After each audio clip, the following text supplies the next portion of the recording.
Educating, informing, serving. Fact TV, keeping government honest.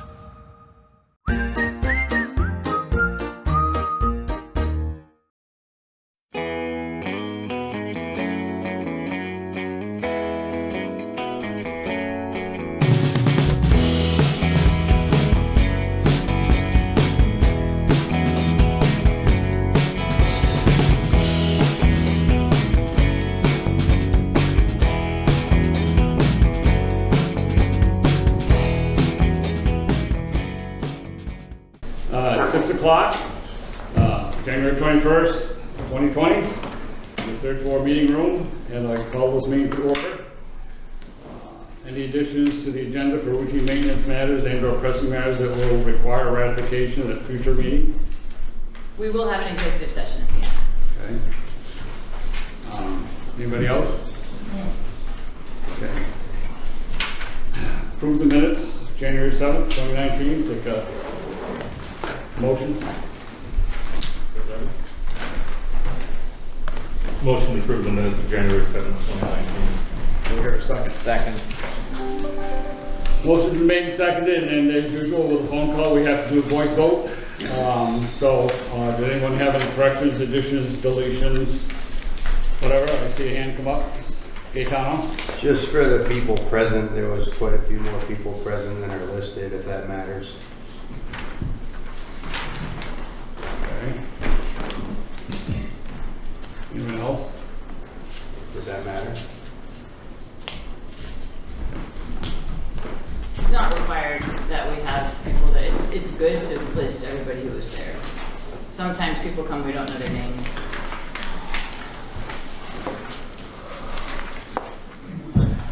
Okay, motion's made and seconded. It's on the floor. All those in favor would vote by voice, please.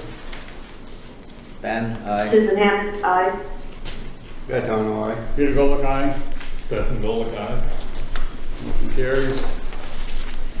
Public comment on items not on the agenda. You've got 3 minutes.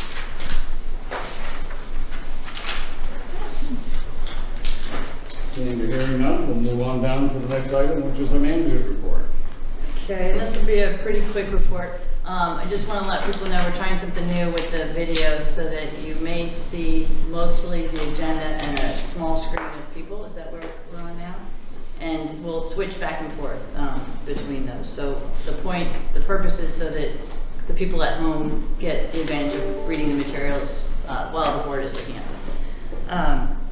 So we'll have the next rental property owners meeting. You know that series. It'll be February 12th from noon to 1:30, and everyone's welcome. We invite people to bring their lunch. We have a little bit of refreshments if people don't bring lunch. And we're going to be talking more or hearing more from the U.S. Attorney on how to minimize drug activity in rentals. There was a good response from the landlords last time, so we're going to expand on that. Snow removal downtown this evening at all the usual places, all the lots, Atkinson Street, Henry Street, all the places that you should not be parking at in the winter. And I had a quick meeting today that was interesting I want to let you know about with Mike and Sue Smith. They're going to be making a video to apply to be included in an HGTV program called Hometown Takeover. So you might see that happening later on this week. The deadline is pretty soon. And they're going to be seeing if the town and the village can be entered in a contest that's for small towns where the HGTV folks come in and work on the older buildings. So that was an interesting idea. So that's all I have. Anyone else? Seeing none, we'll get right down to the agenda, and the first item is the current. Thanks for having us. Okay. Thank you for putting us on right off the bat. At the town meetings, we always like to indicate that we're going to come back and report back to the select board. So we're just kind of giving everybody an update of how last year went in FY19. We worked for the last 18 months on redesigning routes in Springfield and Bellows Falls, and on all the buses that leave downtown Bellows Falls and go to Brattleboro and Ludlow and up into the Dartmouth College Hospital area. And last year, in your packet, you'll see some updates on the ridership. So 17 months ago, we started outreach and public hearings to redesign the routes, and then we implemented the new schedules last year, about a year ago, and eliminated all the fares on every route. And we're seeing about a 22% increase in ridership, which is really good.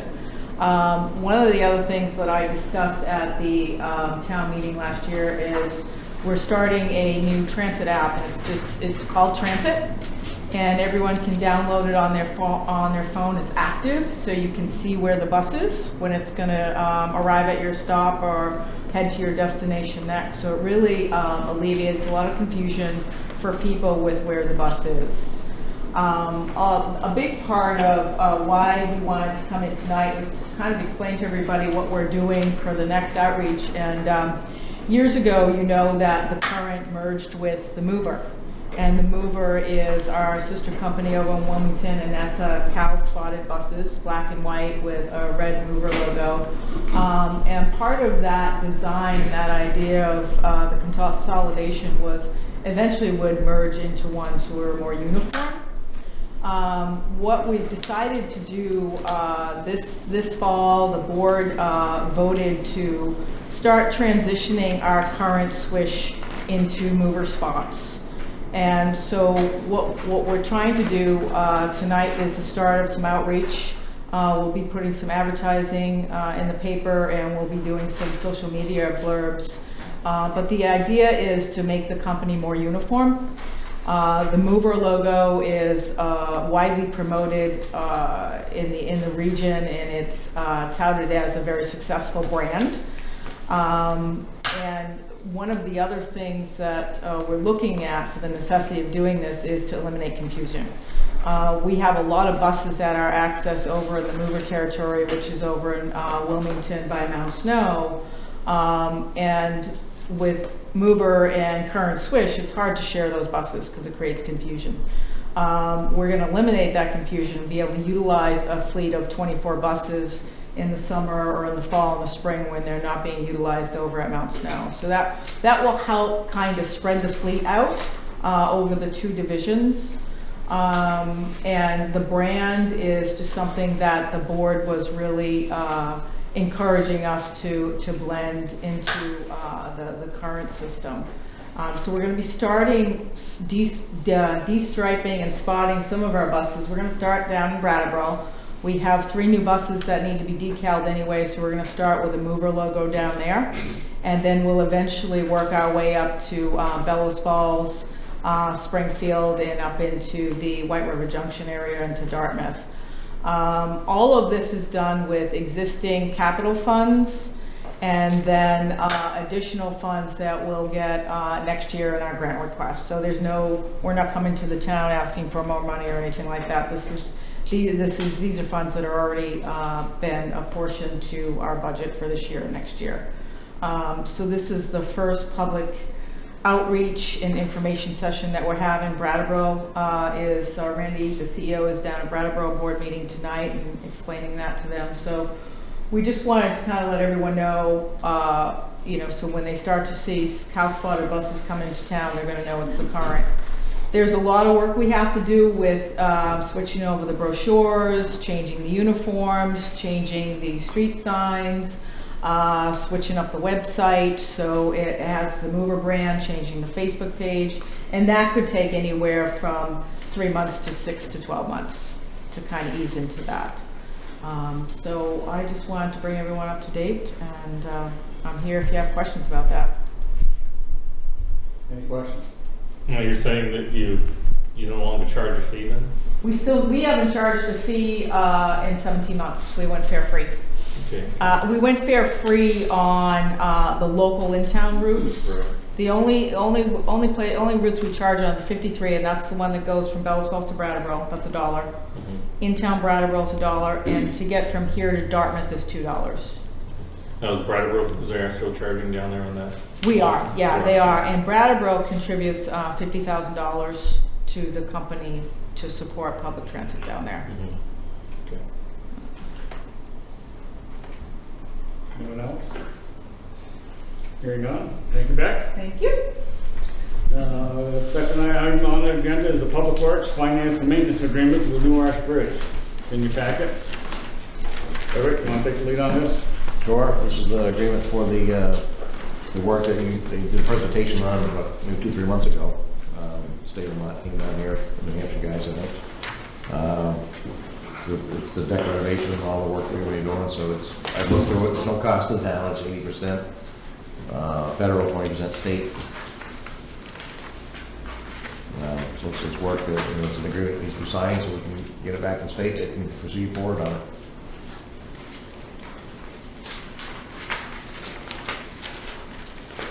And this does not address the issue of the streetlights, because that's something we would need to talk to New Hampshire about, and this is an agreement with Vermont, state of Vermont. I mean, that was the one issue that was outstanding. Well, it's a matter of cost of streetlights too, it's pretty minimal. We did run the numbers on that. Yeah. What is ours? Yeah. Right. This agreement doesn't specifically address that, I don't think. They're coming back, New Hampshire DOT, No, I don't believe before so. this starts, because there was some questions about, I had concerns about traffic on this side of the bridge during the construction. And I thought they said they would do a traffic study or look and have an answer about that. We could ask them to come back, or I could ask them to answer the question. I think we should all know. That was the question. Yeah. We need it all on that one. We did. Yeah, it was the routing, that was your question, right? Perhaps some kind of traffic control on this side of the river when we're switching lanes and someone is in the center lane taking a left. It could be confusing. It's kind of confusing now. Yes. What happened was they came to the town, and then after that meeting, they came to the village, and they did say that they would handle that at the village meeting, I don't know if you remember. Or you used to. But we can confirm that for you. Item 22 on this thing is hazardous material contamination. Don't anticipate anything, but they say if there's anything found, that the municipality picks it up. I wouldn't expect it. They're not really digging, So It's that's concerning. it's concerned, but that's a typical thing they're always going to put in there. It's on the town. If they found It's anything, kind they of right put the away. thing together, but, I mean, put it in, but Yeah, it just, when it states in there, that the municipality could be on the hook, right. just raises the question. Anyone else got any questions on this? Yeah, item number 13, sidewalk maintenance, ice and snow removal. Mentions 19 VSA reference to Vermont. But who's the one that takes care of the sidewalk on that bridge now? We do. We do. We've got an agreement somewhere that we would take care of it. Really? An old agreement, yeah, we just had it not too long ago, we were looking at it. Yeah. Some, I was looking at it, somebody. So, North Walpole doesn't plow that Well, out? they do if we don't get there, but. No, I'm just curious, I didn't know Yeah, that. generally North Walpole, I don't know this for a fact, but they don't do their sidewalks till after the storm. Yeah. They might do Walpole Village, but I don't ever see them in North Walpole Right. until after the storm. So, there's a lot of traffic over that bridge in the day. Yeah, so I just wanted I think to- that's, I don't have a problem with that, but we don't receive any compensation for that. So that brings me back to highlighting maybe on the streetlights that it should be the town of Walpole's obligation. And we take care of what's over here on this side, one street light. I move approval of contract number FM0362 with the state of Vermont, subject to attorney review, and authorize the chair to sign the agreement. Here a second? Second. Motion made and seconded. Any further discussion? Hearing none, voice vote again. All those in favor of approving the finance and maintenance agreement with the Norwich Bridge would say aye. Susan? Susan, aye. Ben, aye. Gaetano, aye. Peter, aye. Stefan, aye. Motion carried. Wireless Bridge letter. Yes, and this is the letter that was drafted by the town of Walpole, and this was a result of the joint board meeting that you had, the select board had with the select board of Walpole. And the village has already signed it. The copy you have doesn't show the village signatures, but the village, Walpole trustees have already signed it. And we're recommending that the select board also sign it so that we can show a united front. And I'll make the motion, the Rockingham Select Board authorize and sign the letter to the Governor of New Hampshire and the Governor of Vermont, reference same as the Walpole Select Board and the Bellas Health trustees that have already signed. Second. Motion being seconded. Any further discussion? Hearing none, voice vote again. All those in favor would say aye. Susan? Susan Hammond, aye. Ben, aye. Gaetano, aye. Peter, aye. Stefan, aye. Motion passes. Item C, land lease agreement for Sonat. Yes, and this is the agreement, he was here at the last meeting. It was previously a 3-year agreement, and the board considered making it a 1-year agreement, and he really needs it to be a 3-year agreement to make it work financially. We did restrict it to pay only, which was one of the concerns of the cemetery sexton. So staff is recommending the 3-year term. And how about the concern about the, whatever, if any pesticide would be used, that it's not a problem with, in the event we had to implement something?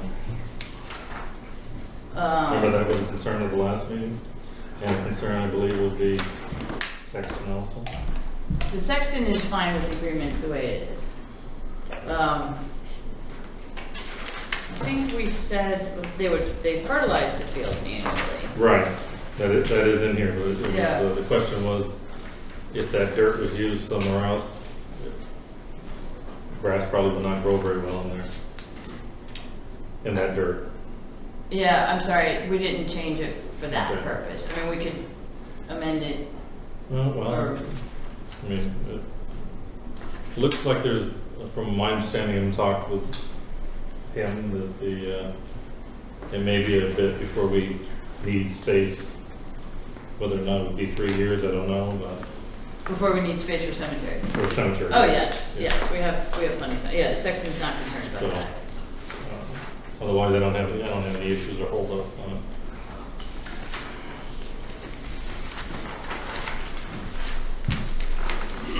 Move to approve the lease of land with Donald Sinet for a 3-year term and authorize the manager to sign the lease.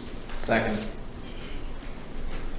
Motion been made and seconded to approve the lease agreement for 3 years with Sonat. Any further comments, questions? Hearing none, all those in favor would say aye by voice vote, please. Susan? Susan Hammond, aye. Ben, aye. Gaetano, aye. Peter Golick, aye. Stefan, aye. Motion passes. Item number 3 on the agenda is Development Office, Windsor Housing Trust, DCTB CDBG grant. Right, a lot of letters. Anyone not signed the Alphabet soup, public folks. hearing? Yeah, but Gary has a sign-in sheet for the public hearing Right, portion. we'll be Do you guys hearing, mind? I'll read the script here while everybody's passing that around. Officially opening the public hearing in Town of Rockingham is considering filing applications to the state of Vermont for an implementation grant under Vermont Community Development Program, BCDP, to sub-grant to the Wyndham and Windsor Housing Trust. This public hearing is being held to obtain the views of citizens on community development, to furnish information concerning the amount of funds available and the range of community development activities that may be undertaken under this program, the impact on historic and archaeological resources that may be affected by the proposed project, and to give affected citizens the opportunity to examine the proposed statement of projected use of these funds. The proposal is to apply for $450,000 VCDB Community Development Block Grant funds, which will be used to accomplish the following activities: construction of 26 new apartments at 115 Rockingham Street. That's the old Bells Falls Garage, in case anybody's not familiar with the address. The select board will not make any decision during the hearing. We will reserve our deliberations until the regular meeting resumes after the public hearing. As the chair, I will close the hearing once we have received all available testimony and then convene the regular meeting. I encourage all hearing participants to participate at this meeting and now open the floor to comment. So, Folks? Thank you. Thank you for that introduction, and thank you for holding this public hearing. As Peter said, we're here to request the town sponsor a community development block grant through the Vermont Community Development Program for the redevelopment of the Bellows Falls Garage at 115 Rockingham Street.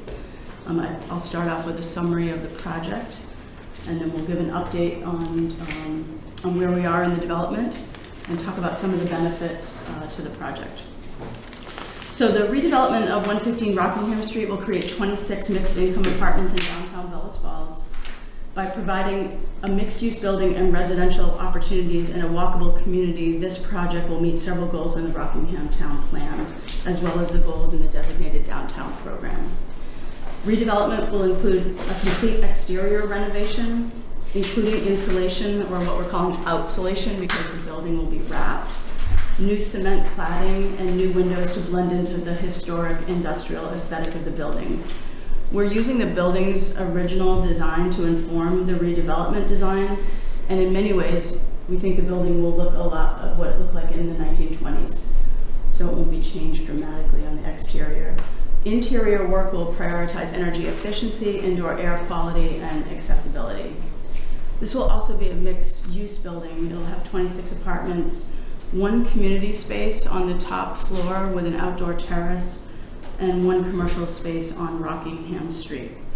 It'll be a mixed income building, and the income qualification ranges from $15,000 at the low end for a single person to $79,500 for a family of 3 on the high end.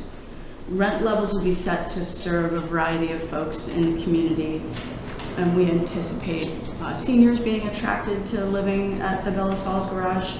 We just built a building in downtown Brattleboro, and half the population that moved there are folks over 65 years old. It's a growing demographic, and we're finding that that's often who's applying for housing. We also anticipate some young professionals who might be interested in an affordable place to live while they're saving for a down payment to purchase their own house. So we feel this new housing option will provide high quality housing for people that both live in the community and who may want to move into the community. So as a project update, we are currently in the middle of applying for our financing and our funding. We've received positive feedback from both state funders and private equity investors. So we feel very good about the project going forward. We expect to have all funding secured by April of this year. We are currently working with our architects to finalize our designs. You can see there were some updated renderings in your packet. And we're currently going through the DRB process. Our final hearing is scheduled for February 12th. So we want to talk about some of the benefits. We've talked a little bit about the benefits for residents for high quality housing at a good solid rents. But we wanted to point out some benefits to the town as well. So we all know that this is an extremely visible building at the north entrance to the village. It's in pretty rough shape, to put it mildly. And so removing a blighted building from the north entrance to the village will really promote some of the economic vitality of the village. It's already happening over the last 20 years, and we're really excited to contribute to that. We feel like this project will meet some of the town's planning goals. We looked over the town recently and noted that, and we found this to be true as we were looking to invest here in Bellows Falls, that it's very difficult to find feasible projects in the village neighborhoods because of the dense development pattern that already exists there, the limited parking opportunities, and it's hard to find something of this scale that is attractive to funders and investors and is financially feasible. So to meet some of the goals of both revitalizing downtown through mixed use and adding new high quality housing to the Bellows Falls and Rockingham inventory, we feel like this project will do a nice job to achieve those goals.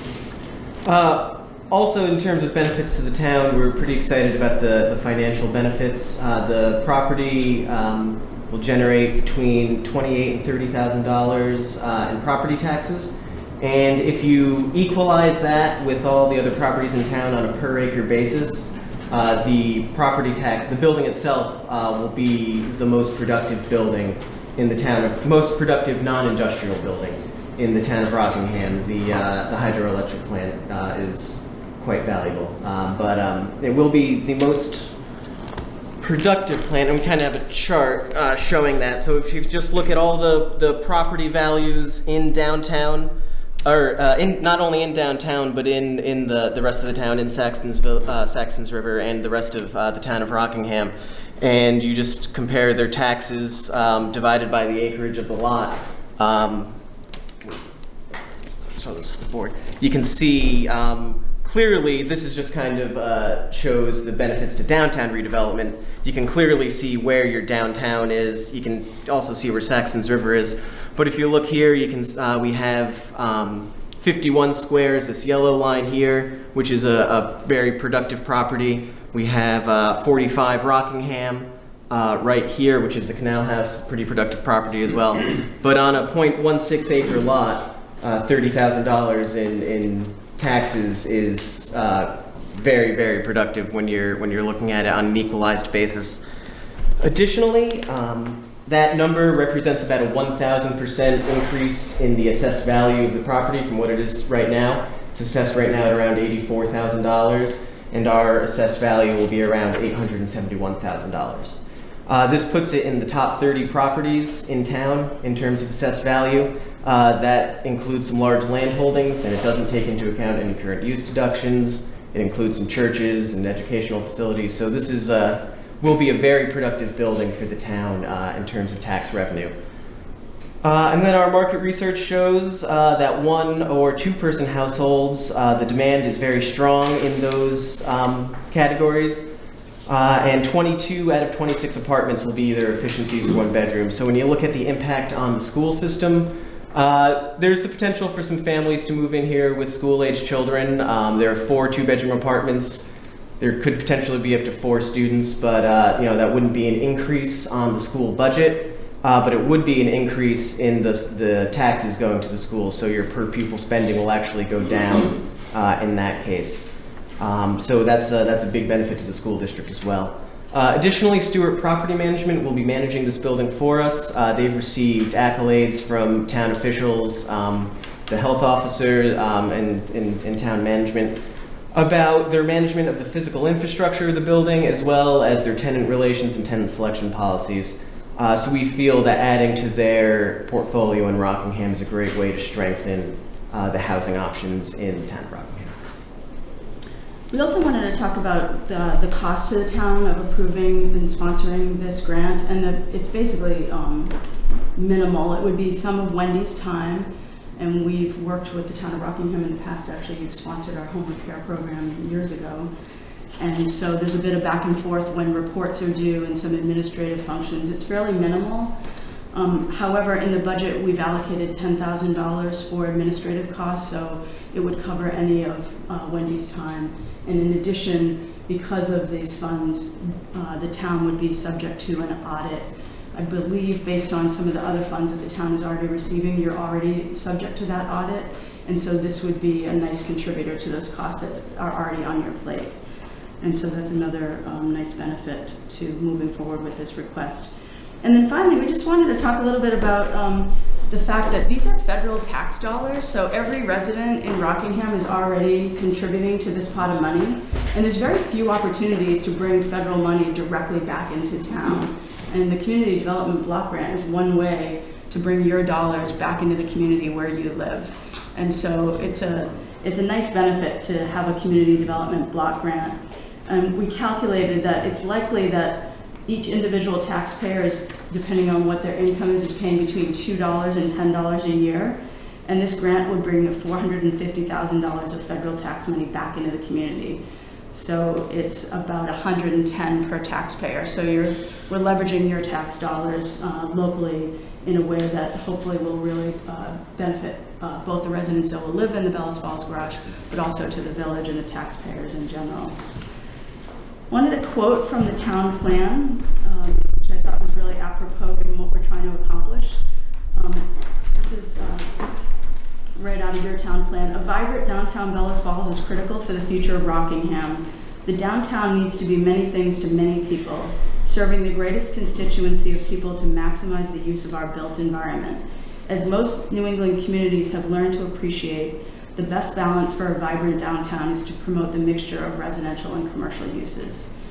So we hope that you'll agree that this project will result in widespread benefit both to the residents who will live there, to the vibrancy of the village that will benefit from the transformation of this highly blighted property, and in addition to new commercial space, and to the town of Rockingham itself through the increased tax revenues. That concludes our presentation, but we're happy to answer any questions that you have. So you mentioned some occupancy in Brattleboro. Were you finding that the majority of them were Brattleboro residents? And you're looking at, I think you mentioned 65 and older. Yeah, about I don't have that number. I don't have that statistic, but I could get back to you on that. We do know because we just rented it up, and it rented in 6 weeks, which was pretty rapid. Yeah. And half the residents were over 65. The average age of that segment of folks that moved in was 71. The majority of the rest of the residents, the average age was 45. So we're seeing the demographics that we're seeing all over New England playing out in the housing that we're building. Your plans, I think, in your presentations along, discuss something about retail space on the ground floor. Yeah.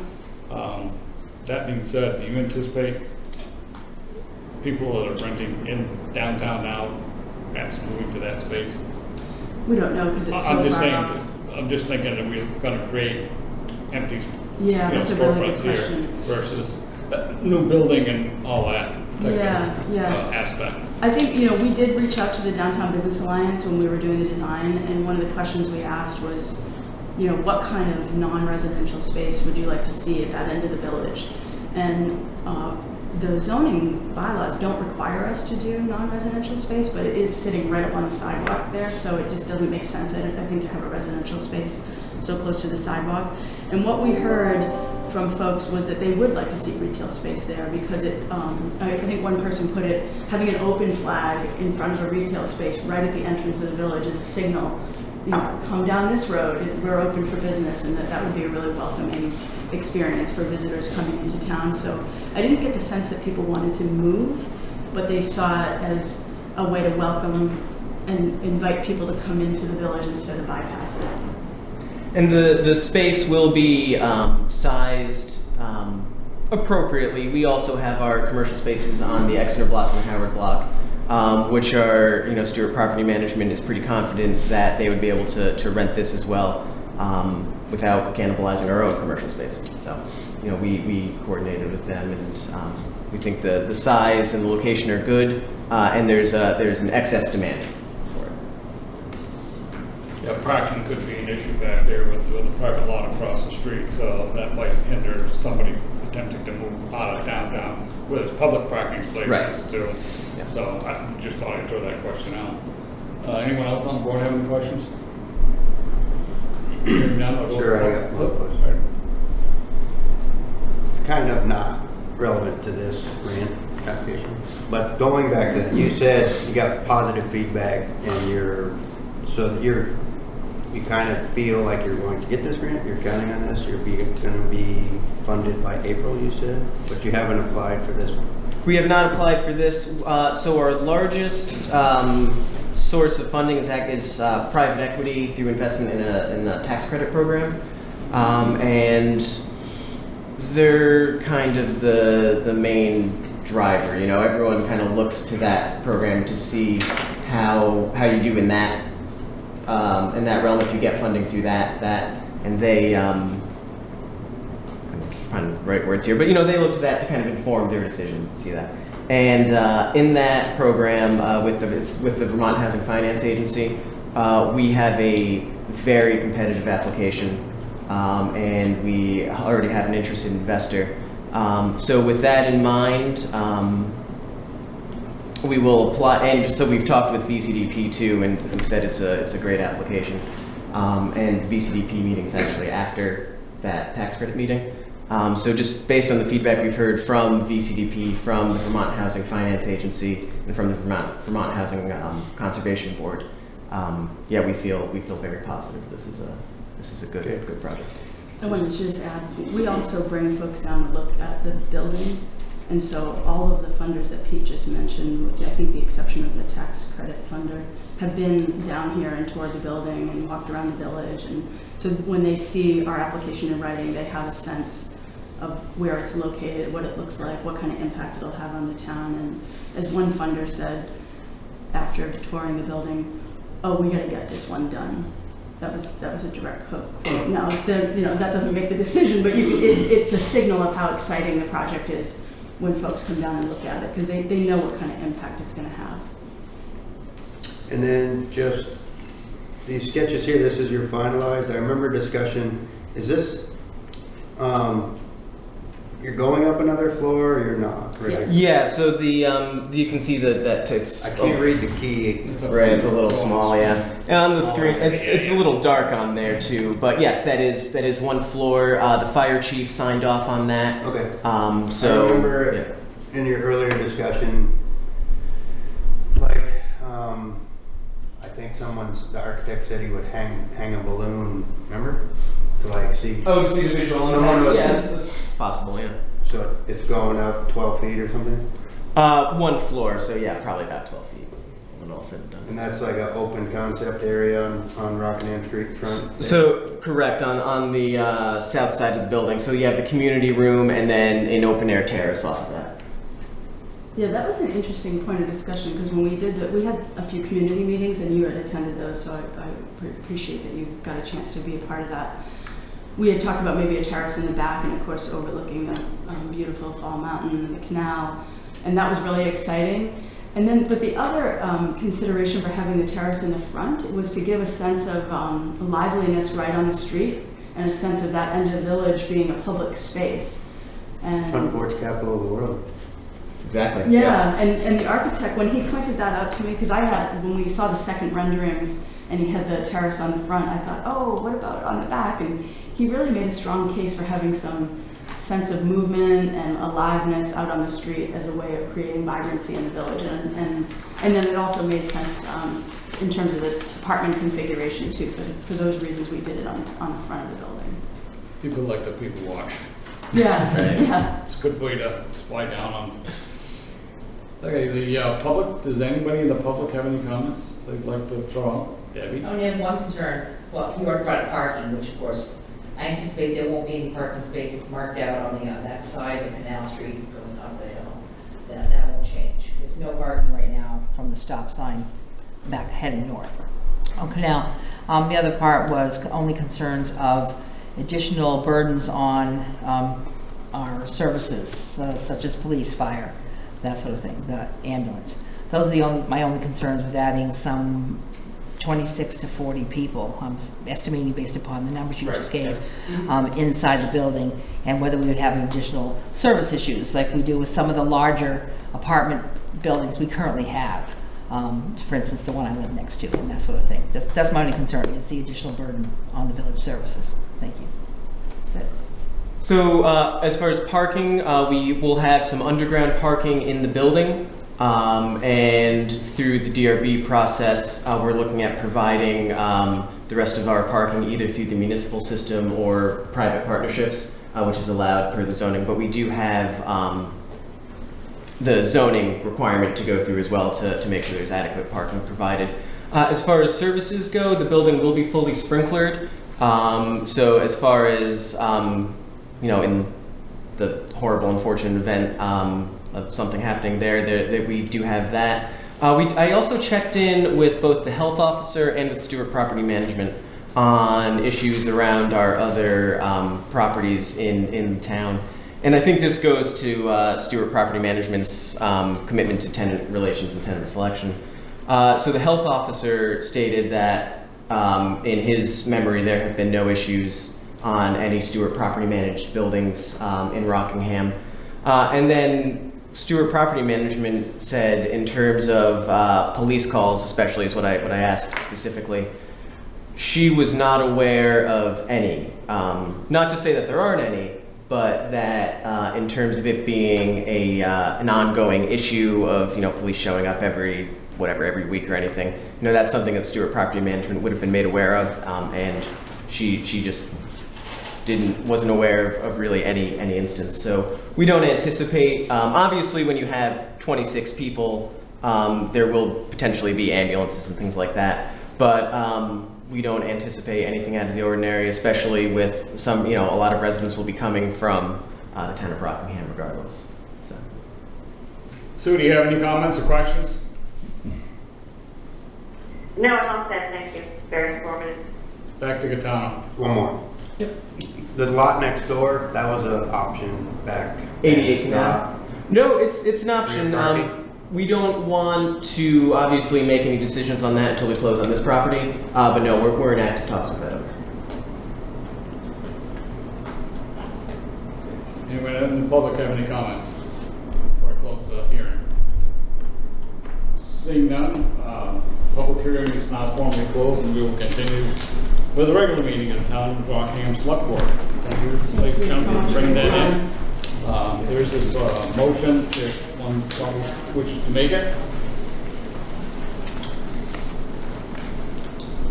I move to approve the resolution sponsoring the application for CDBG funding to the Vermont Community Development Program and authorize the select board members to sign the resolution. I'll second it. Motion made and seconded. Any further discussion? Hearing and seeing none, we'll take a voice vote.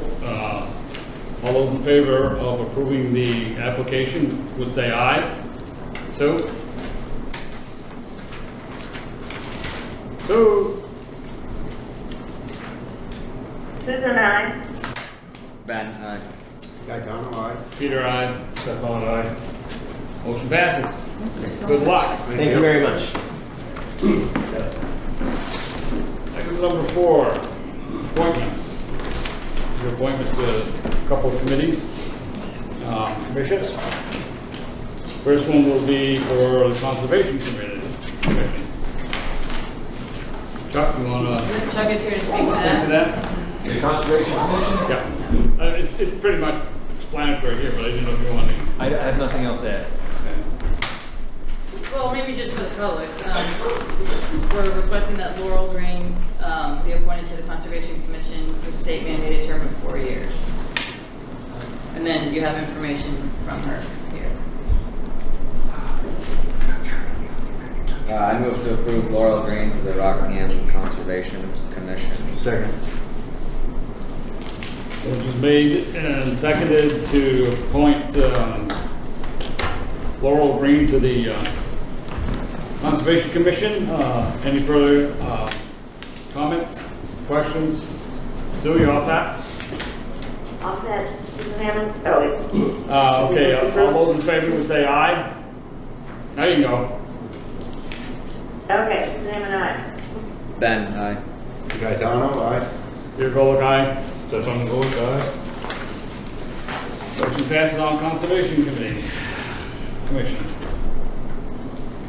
Okay, and the next one is, we're, Safety officers. Right, we're- Nuisance ordinance enforcement, there was a problem with the date of the application when we voted the last meeting. So what we're going to do is rescind that previous motion and correct it with the correct dates. So, do you have any comments? Chuck? Wendy? I just do want to mention, the ordinance allows for up to 5 officers. We're proposing 2 at this point. We're going to proceed very carefully with the enforcement. It's a new ordinance. We want to make sure we don't go too fast. And also we should call them code enforcement officers. So if you could just say safety officers, code enforcement officer, or safety/code enforcement officers at this point, then we'll make that formal change later on. And then we provided just a updated spreadsheet so that you could see, or rather flow chart, so you can see again the process of the nuisance ordinance. And it is complaint driven, so that we won't be driving around looking for issues. We will be responding to complaints from other property owners or residents. Okay, there is a suggested motion if someone wants to make it. This will be for the appointment of I move we appoint Sean McGinnis and Chuck Wise as safety/code enforcement officers, duly charged with enforcing the nuisance, blighted, unsound, or abandoned property ordinance. Is there a second? I'll second it. Motion made and seconded. Any further discussion? Hearing and seeing none. Voice vote again. All those in favor would say aye. Sue? Susan, I. Ben, aye. Gaetano, aye. Peter Volk, aye. Stefan, aye. You have your safety enforcement officers. Thank you. You're welcome. Next is the Development Review Board, and our first item would be to rescind the previous motions, and then we'll make the new motion for the new ones. Okay, I'll make the motion, the Rockingham Select Board rescind the previous made motion reference to DRB. Second. Okay. Think people moved, made, seconded the motion, so we're good there. Any further discussion? Hearing none, voice vote again. All those in favor to rescind the motion previously made from January 1st, 2010 to December 30, 2023 would say aye. Sue? Susan Hammond, I. Ben, aye. Gaetano, aye. Peter, aye. Stefan, aye. Okay, now we'll move to the new suggested motion. Someone wants to make a suggested motion here for the new one? I move we appoint Kath Martin and Thaddeus Guile to serve on the Development Review Board and effective January 21st, 2020 through December 1st, 2023. Seconded. Motion is made and seconded. Further discussion? Hearing and seeing none. All those in favor would vote aye by voice, please. Sue? Susan Hammond, I. Ben, aye. Gaetano, aye. Peter Dollar, aye. Stefan Dolek, aye. Motion passes. You're good to go, Sally. Thank you. Okay, now comes the fun part of the meeting. Budget time, finance. Okay, Item 5. it's always the fun part, right? Well, You're welcome to stay if you want. you met 6 times already. This will be the 7th meeting on the budget, and what you have now is the proposed budget that reflects the changes directed in those meetings. The proposed expenditures are $6,334,899, which is a 1.2% increase, of which $129,704 would be billed through property taxes. We gave you an updated property tax sheet, which actually we could put that up. Or actually, we can wait on this to go through this. So we're projecting no increase, or for this calculation, we're assuming no increase in the grand list, although we do expect a small increase. So at a 0 increase in grand list, the town tax rate would be 1.099, which is a 2.12 cent increase from last year. It's a 1.5 cent increase from 2019. We did have a decrease last year in the tax rate. A 2.12 cent increase equates to $21.20 per $100,000 of value per year, or about $5 per quarter.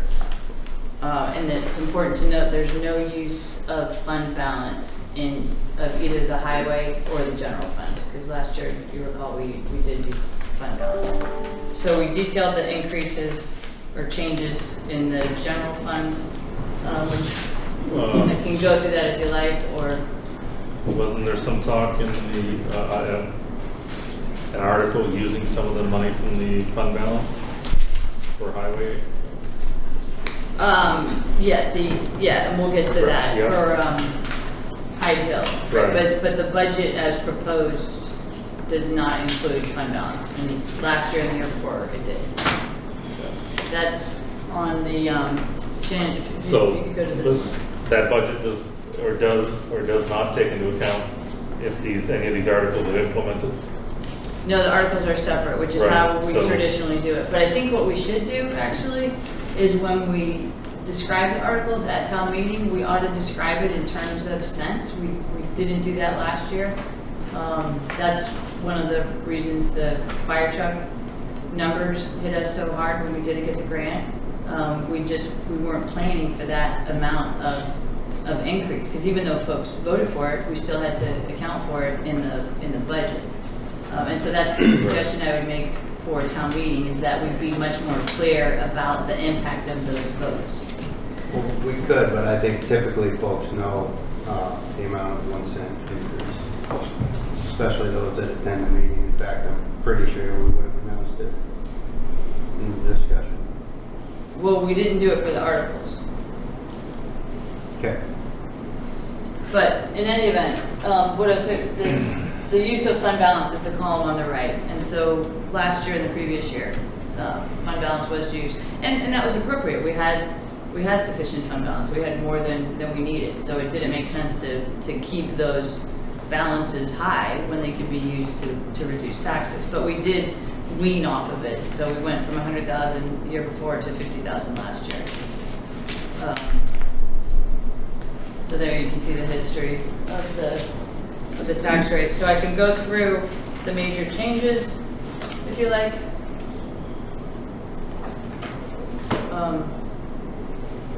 What's your pleasure? Or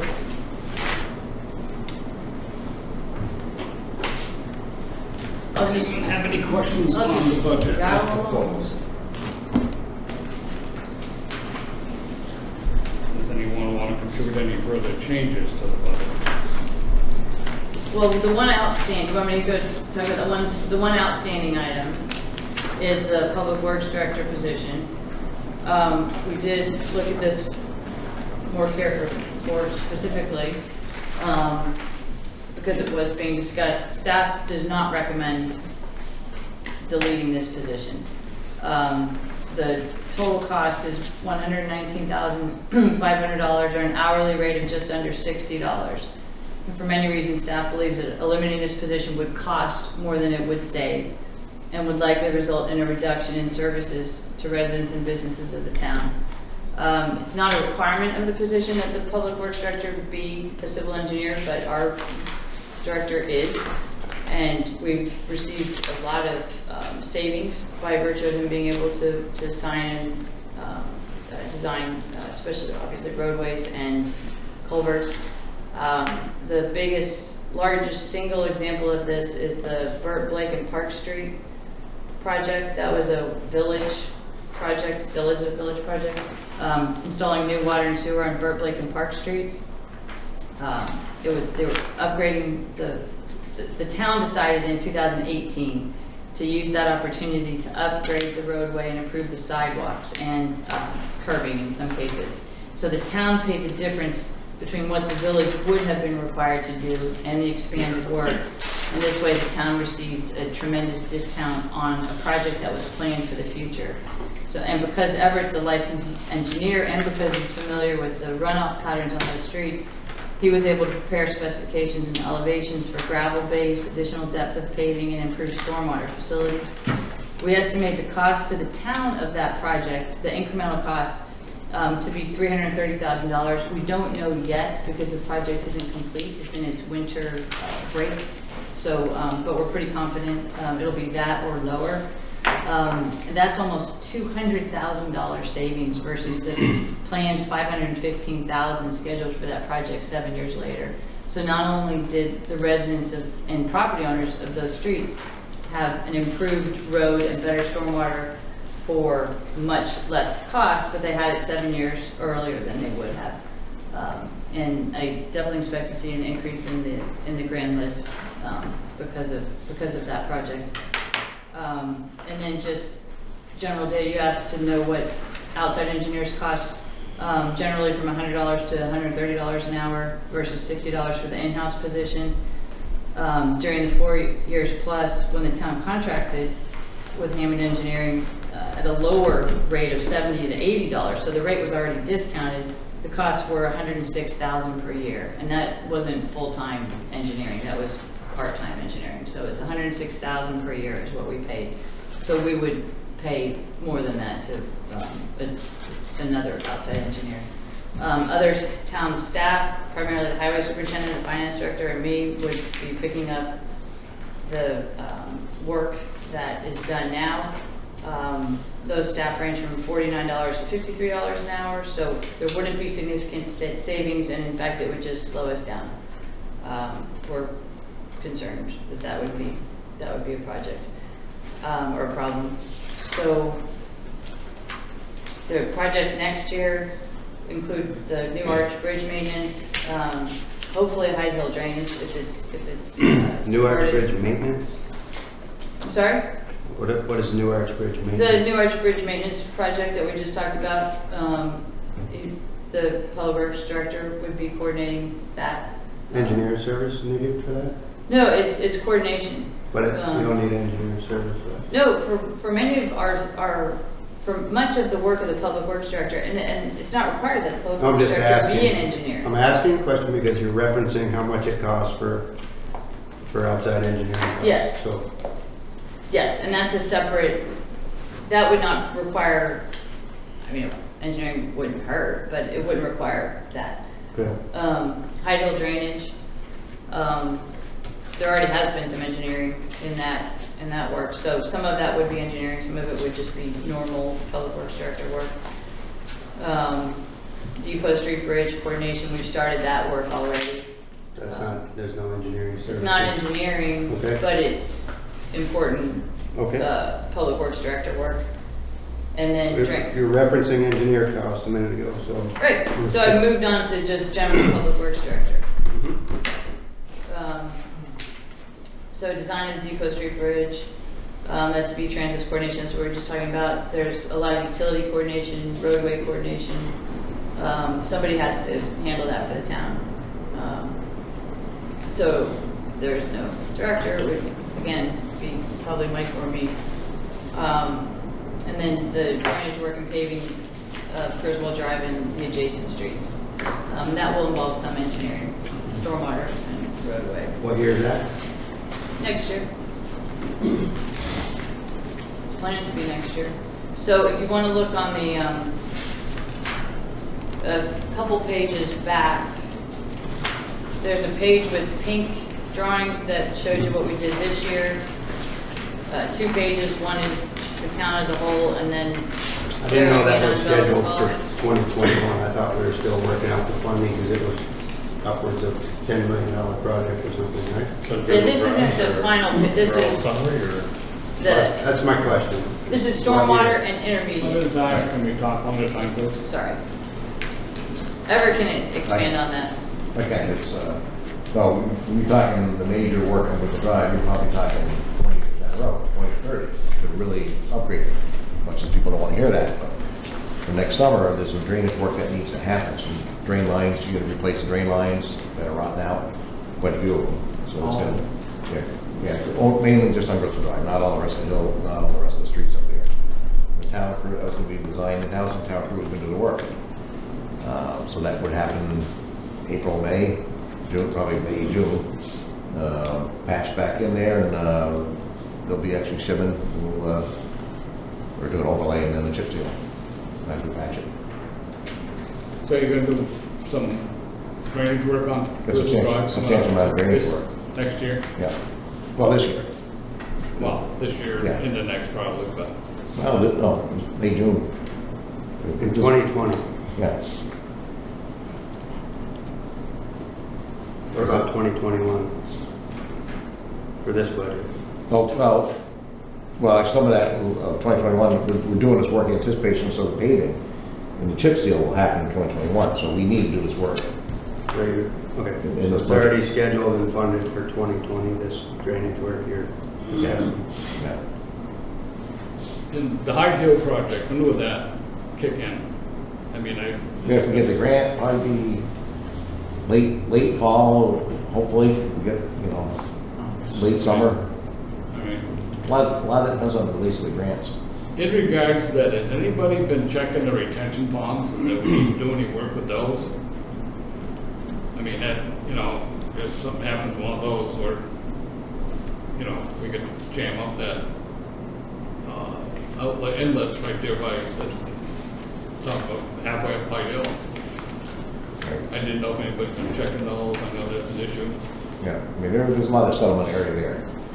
I believe it was overflow, they once it overflows, it goes down over and they would still get across. They're both wide open. Yeah, wide open, yeah. Good time, good Best someone. thing we were doing with that retaining pond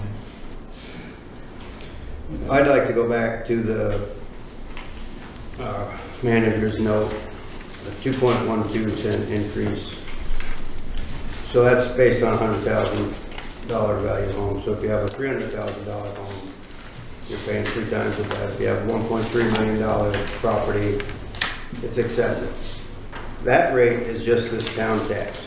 What we haven't, what we're not considering is the increase in the water and sewer, the increase in the education tax, the articles that might make it to the meeting, that will also increase the tax.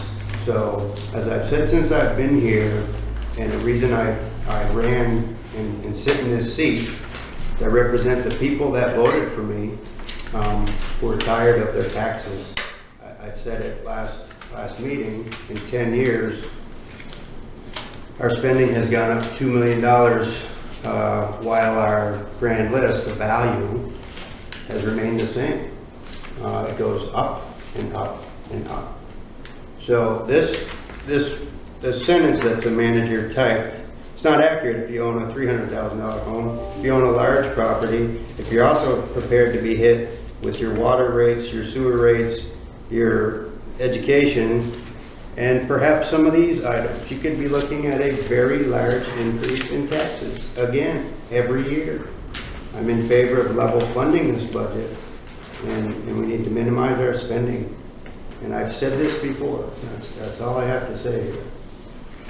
It's not an accurate comparison to the grand scheme of what the taxpayers get burdened with.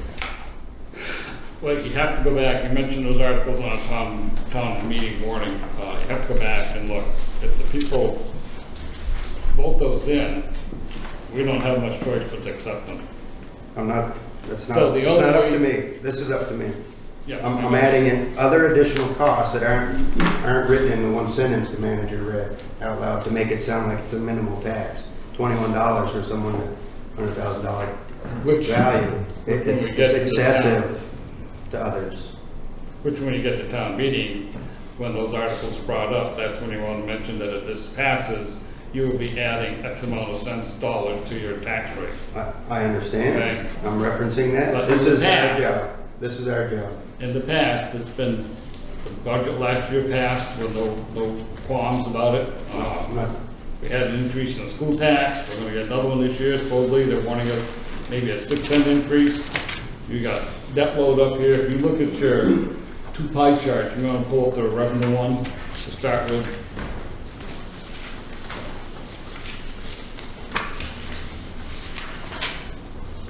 You look and you watch that, look at the percentage over there, and you'll see that there's hardly any increase at all in anything there. There's a 1.3% in the property taxes. You got 22% increase because we're changing the recycling money. We're gonna change the prices down there, so we're gonna get extra money there. That should almost bring us up to even dollars on the cost versus the revenue coming in. The other one is the miscellaneous other, it's a 12% increase, and I don't think anybody knows what that is. At least I have no clue. Some of it is insurance rebates and things like that. I think we've discussed that before. It's all the insignificant amount. They add it up to a lot, but to list every single line item in that other box is. So then go to the next pie chart, which is the fun part, the expenses. You look at general fund, 3.5% increase in expenses there. And our debt service, which is another noose around our neck, it's 2.1% increase. Everything else is either a minus or a 0% increase. So. And the majority of the general fund is assuming a 2% increase in. You have that. And the recycling. Correct. Yeah, the recycling is a big part of that increase. It's like 30,000. But also a large part, Mr. Chairman and fellow board members, is the these articles in the event they are passed. Correct. But it is also possibly, well, I'll be up front, I'm thinking about tonight, making motions to eliminate some of these articles. You do that when I we just get to that section of the. Get it out there. With the agenda.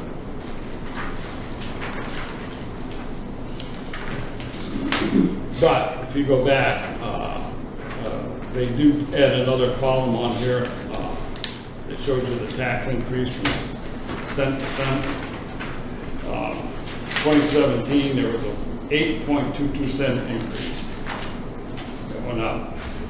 There are several items that I went and researched this before I came here. Several items that impacted that. Debt service was part of it. Insurance costs went up. Pension was there. You name it, you probably had people crossed over to it. So those things went in and items that got voted at town meeting. Back 2015, 5.13 cents. That was the amount that we had to cough up $200,000 that had to go to April's bridge match. When they did the bridge inside the river crossing Ward April Bridge. That was 4 cents of it, plus there's 4 or 5 other items that added to the other 100,000. So that's where the 5 cent came from. So let me ask, while we're considering this, let's just say as presented, all these articles passed, what would then be the impact on the tax rate as far as going up? For every $46,700, it's 1 cent. Right, I realize that, but Let us figure that out. It's much less than it was last year, if that's a consolation, but, No, it's but why don't we do it for each one when we get to the, sure, we'll go down to warning. each one, sure. Yeah, we're not on the warning yet, so. But, I mean, there's some items here that are going to add at least 2.5 cents in addition to what we're already looking at. What we possibly would spend when it comes to the warning articles is going to somewhat dictate to me what I want to spend on this current budget. I mean, if you're telling me, without looking at a layperson going through it quick, that could add several more cents to the tax rate. So that kind of tells me that being in a conservative nature to reduce spending. yeah, it's not several, because the largest one, which would be Hyde Hill, would be from fund balance. Right, if we elected to take that out of the fund balance, but Right. there's others in here that, let me go back to my notes, that are upwards of, $55,000 for one of them. We're not on those yet. Yeah. Now, let's wait till we get to your core question now. We're at the aspect of trying to adopt the budget as it's presented with a 2.12 cent increase. So, ways to reduce it. I came up with some cuts I sent into the town that amounted, not a big deal, $14,260. That I mentioned at the previous meeting that evidently didn't get taken into it. They're small cuts, but they're things that, if you go back over the budget comparison track that we've got, some of the costs, we adjusted the budget and increased the amount, but we have never spent to that point. So the only one I had an issue with was probably the meeting house maintenance. They got 10,000, I suggested maybe 5,000, cut it in half. Because we've got an article here for another $21,000. To say there's an article there for that also. For that, but that goes in the reserve, so the cost for the maintenance of repairs up there have run just around $3,000 to $5,000. So. Do you want us to speak to that? Because they just started that project, the plaster project. Yeah. That's what all of this is for. That's what the reserve is for. Right. But we're not getting to that yet. We'll take that up when we get down to the town meeting warning. We're looking at staff that cuts to the current budget that is presented. Ben? Right down to it, I'm in favor of cutting a public works position out of this budget. We've seen all the numbers multiple times. I don't know about everyone else, but I've done my research. compared it to not just towns around us, but throughout the whole state of New Hampshire as well, and I don't think it's a necessary position. So I'm in favor of taking that out of the budget. Yeah, you had your hands up for comments. It was just referring to the meeting house that I think a chunk of that fund this year went to the architect to get construction documents for the plaster work and do some bid documents. And there's a expensive project that we were budgeting for with capital reserve and try and get the meeting house back in shape. So do what you need to do, but you do have the information supporting what that money will be spent on and why it was needed. But we're talking the money that's in the budget.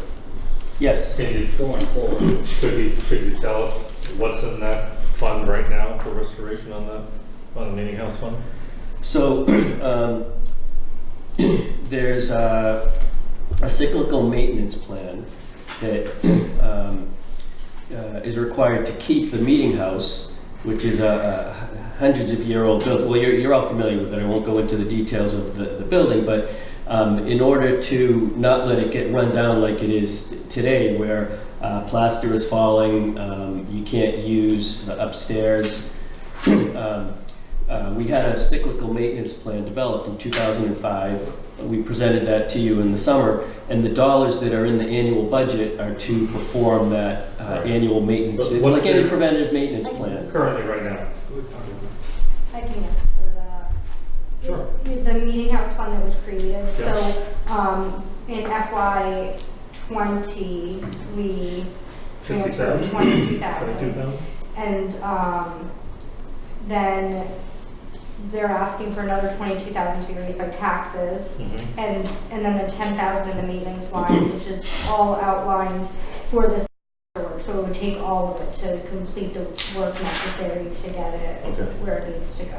So is the existing balance right now is $22,000 is what you're telling me? Correct. Okay. I think it's 40. No, yeah, it's I thought it was somewhere near 50, I thought. Yeah, it's 40. it's 20 the first year. so yeah, so it's 20 the first year, 20 the second year, so there's 40,000 in it, and then we've been recruiting donations to that fund, and I think there's another maybe 4,000 in it from donations. Okay.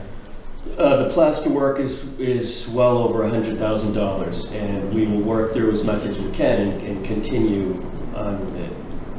Okay, so currently we've got 40,000 and you're looking for approximately 54,000 more? No. 22,000 this year. We created the fund so that we could transfer money out of the fund when we were ready for work to be done, so we wouldn't have to come up with 100,000 all at All right, but you mentioned the 22,000 on that article, then you mentioned another 22,000 and Well, 10,000. 22,000 transferring it out of the fund that was already raised. 22,000 be raised by taxes to keep up with that maintenance Mhm. plan. Yeah. And then 10,000 in the maintenance line in the budget. Okay. We won't have enough to complete the project. No, I realize that, I'm just Yeah. trying to, And we don't expect to have enough. We're not trying to raise enough to complete it right now. We're spreading it out over time. It's a 2 to 3 year phase Okay. project. Anything else, that one? nothing. Okay, Ben, you mentioned something about eliminating the public works position. Yep. Can you expand on that a little bit? Explain your reasoning. Good. We've discussed it over and over and over. We've discussed it multiple times, and one more thing, last meeting it was mentioned that if the voters vote for it, then that's the way it goes, which that's true. But our job as a board is to bring this budget down. That's what people want. They need to be able to afford to live here. So we can bring it down, and if voters want to come to the meeting and put that back in there, they can.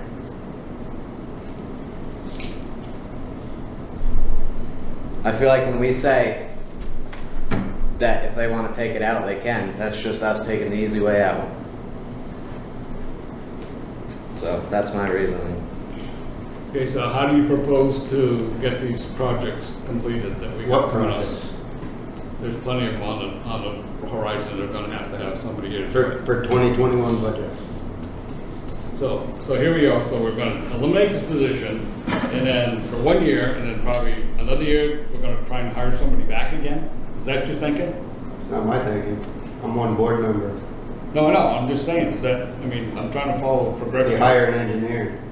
Well, For you these saw what projects. happened, there's a memo there that cost, when we didn't have an engineer for 10 years. I don't agree with all that. I don't agree with 100 hours for supervision for an engineer rate for William Street sidewalk. I mean, give me a break here. I'm not gonna discuss this, we've discussed it. Okay, Here we are again, trying to reduce the budget. all right, so you want to make a motion to eliminate the position? Why does it need a motion? We haven't had a motion on anything else. Pardon? We haven't had a motion on anything else we eliminated from the budget. I know it, but if you're gonna eliminate a position, we should have a motion to eliminate it, Okay. or we're just gonna take X amount of dollars out of the budget. I can make a motion, but, I yeah. mean, to me, that we know what we're dealing with. Well, when we didn't, There's an amount. we didn't agree to Gary's increase, nobody made a motion, we just removed it. We just We removed a lot of things without making motions. Okay. Right or wrong? You just voted informally, and Right. if the whatever the majority voted, The I did in consensus, the I think, budget. we're talking Okay. consensus That's to just eliminate the previous to what position. you guys did. So, And you Right. could just say reduce the budget by 110,000. I think we've been saying that. We've been saying that since our first If meeting, you go that way. when we had a 9-cent increase. We've been saying that. And we've come down a lot. Okay. So that's one yeah. option you would have, Fine. and then staff can figure out how to make that reduction happen. Is that gonna happen though? If you direct us to, Yeah. yes. If there's a motion and a vote, and if you Motion and a say, vote for what? you say decrease this budget by 119,000, then we need to find a way to do that. And then Yes, you could- that's our obligation. You could set What would level fund it if it's 2.12 cents right now? What's that number? That's the motion I'd make. If we're gonna just make a motion and have the staff find the savings, then I don't know why we need a motion to say that we want to level fund this budget when we've been saying it for 7 meetings. Well, you haven't all been saying it. Well, then let's vote on it. What's Do the you want to number? know What's the number? So what would the number be? 46.7 times 2.12 cents. It'd be about 100,000. Huh. $99,004. So let's make it a round number, just say 100 grand, reduce the budget by 100 grand, and see what we come up with, what they can find for places to reduce it. We've been through this thing line by line. I know, but for I 7 just, meetings. you know, like I say, we take this round, and we need to make a decision pretty quick. We did. Well, you're making a decision to find it somewhere in the budget or eliminate a position. If I may. I think the discussion and the possible motion was to eliminate a position. I think it's now being changed to, they wanna be in control of what gets eliminated. Well, if the goal is to reduce the taxes by that amount, then let staff figure out how to do that. I think Where- that position at $119,000 is a good way to save money. It's not an engineer cost. I'm not sure what an engineer would do all winter as full-time engineer. It's So- not required to be an engineer, it's a public works director. That's $119,000 from the budget. With benefits. Okay, yes. if I may, Go ahead. we're here at somewhat the 11th hour. What can you tell me right now tonight if I'm prepared to make a decision? Where can you find $100,000 in savings? There should be other positions that we would look at. The harm to the organization from deleting the public works director position is very concerning. I don't We- think the board we get- agrees with that. Okay, but we're doing the Peter, work. Well, Hang on a minute, so, We're in the midst of the work. But he just asked you a question and you're gonna say you're possibly gonna, Look at it, look at another position, Another or position, look which at we don't another know. time, let's discuss this one. Well, the We don't time. know what that position is, and we may think that that position's of value. I mean, Yeah, that's, Well, that is what you hire the manager to do, is to manage. Your role is to set the budget, set the totals, and if you're still concerned after all of the cuts that we've made that the rate is too high, then you focus on the rate. what And let time, us figure out how to do it. so what time frame have we got before we have it cut off, we can make no changes to 1 this week, budget? 28. 1 week. The 28th is really when you need to So make. that means we'd have to come back here again and even, You don't have to, you could just say, bring it down, and we figure out how to bring it down. Right, but and then that's we without- show it to you. without consultation with Everybody's had a comment, a chance to comment. Let's see, let's give Sue a shot at it. So, Well, I'm just saying, you're making the assumption that the whole board thinks we should level fund. Honestly, I think level funding is when we already have massive increase in general, with 2% increase in staffing, a 1% increase in health insurance, debt services. A lot of that, as Peter pointed out, thanks Peter for researching, a lot of the increase over the years has been debt service that we've taken on that we're now facing. And this is a temporary blip this year and a little bit of next year. And I do not think, honestly, there's a lot of support in the town to eliminate positions in the town. And I think that's why we bring it as is to town meeting. The budget as proposed to town meeting. Shannon, welcome back to you. I do just want, when the voters had approved the article for the fire trucks last year, they were willing to take on a 2-cent increase in this FY21 budget, that they voted for that. We were lucky to refinance and Right. not have, so just throwing it out there. That But not to knock that, to be fair, it was trumped a lot that there would be a grant. We didn't get the grant. Looking hindsight, looking back, no offense to the people that do public safety, but I probably would have said or suggested to the board that if we did not, to approve the article, but also if we did not receive a grant, that we'd buy maybe 1 truck instead of 2 trucks. I mean, You got something? I did. Go ahead. So, I understand that we've put ourselves in debt. And if you look at the item that's on the screen right now, we increase our spending year after year after year after year when you're not making any more revenue. You'd be out of business if you continue to spend. What I want to do is reduce spending. However you need to do that. If you're in debt, you don't continue to increase spending. That's my point here. I've been saying it. Look at what we do. We increase spending every year. If we have to have a 2% increase, then you need to reduce your spending elsewhere. You don't just keep going up. It goes up every year. There's no end to that. You need to manage you need to watch your spending.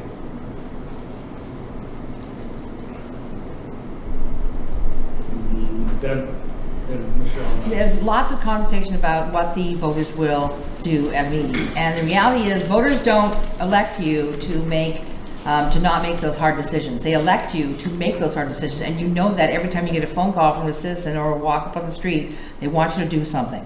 They don't want to make those hard decisions. They will vote in whatever they think you logically voted for, agreed to for a budget. They want you to make those hard decisions for them. Majority of the time, we don't even have enough voters showing up at meetings where you're voting in a budget of multi-million dollars. It's not an Australian ballot. So we get less than 5% of the voters turn up for a meeting that gets passed.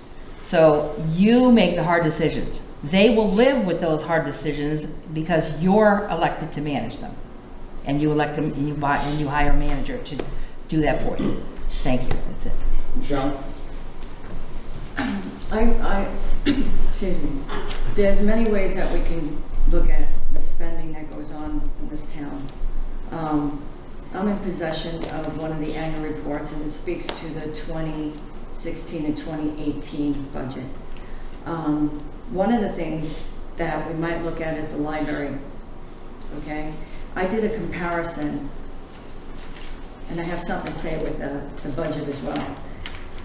In 2016, our library expenditures were $400,679.54.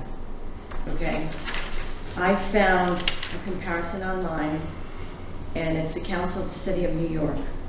This report from their finance division, fiscal 2020 preliminary plan, is from March 11th of 2019. Their 2018 actual budget was $382,438. That was not for one library, it was for 4 libraries.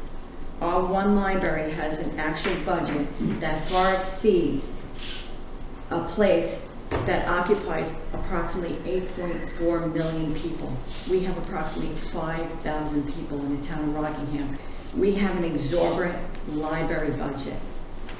So I think if we're going to eliminate a crucial position, Public Works Director, we're looking to cut spending, and I come from the other side. I'm a taxpayer. I don't want to see a full general budget and a budget where we're going to say, oh, your property tax is going to get increased 2% or 1%. That doesn't work with a lot of the taxpayers.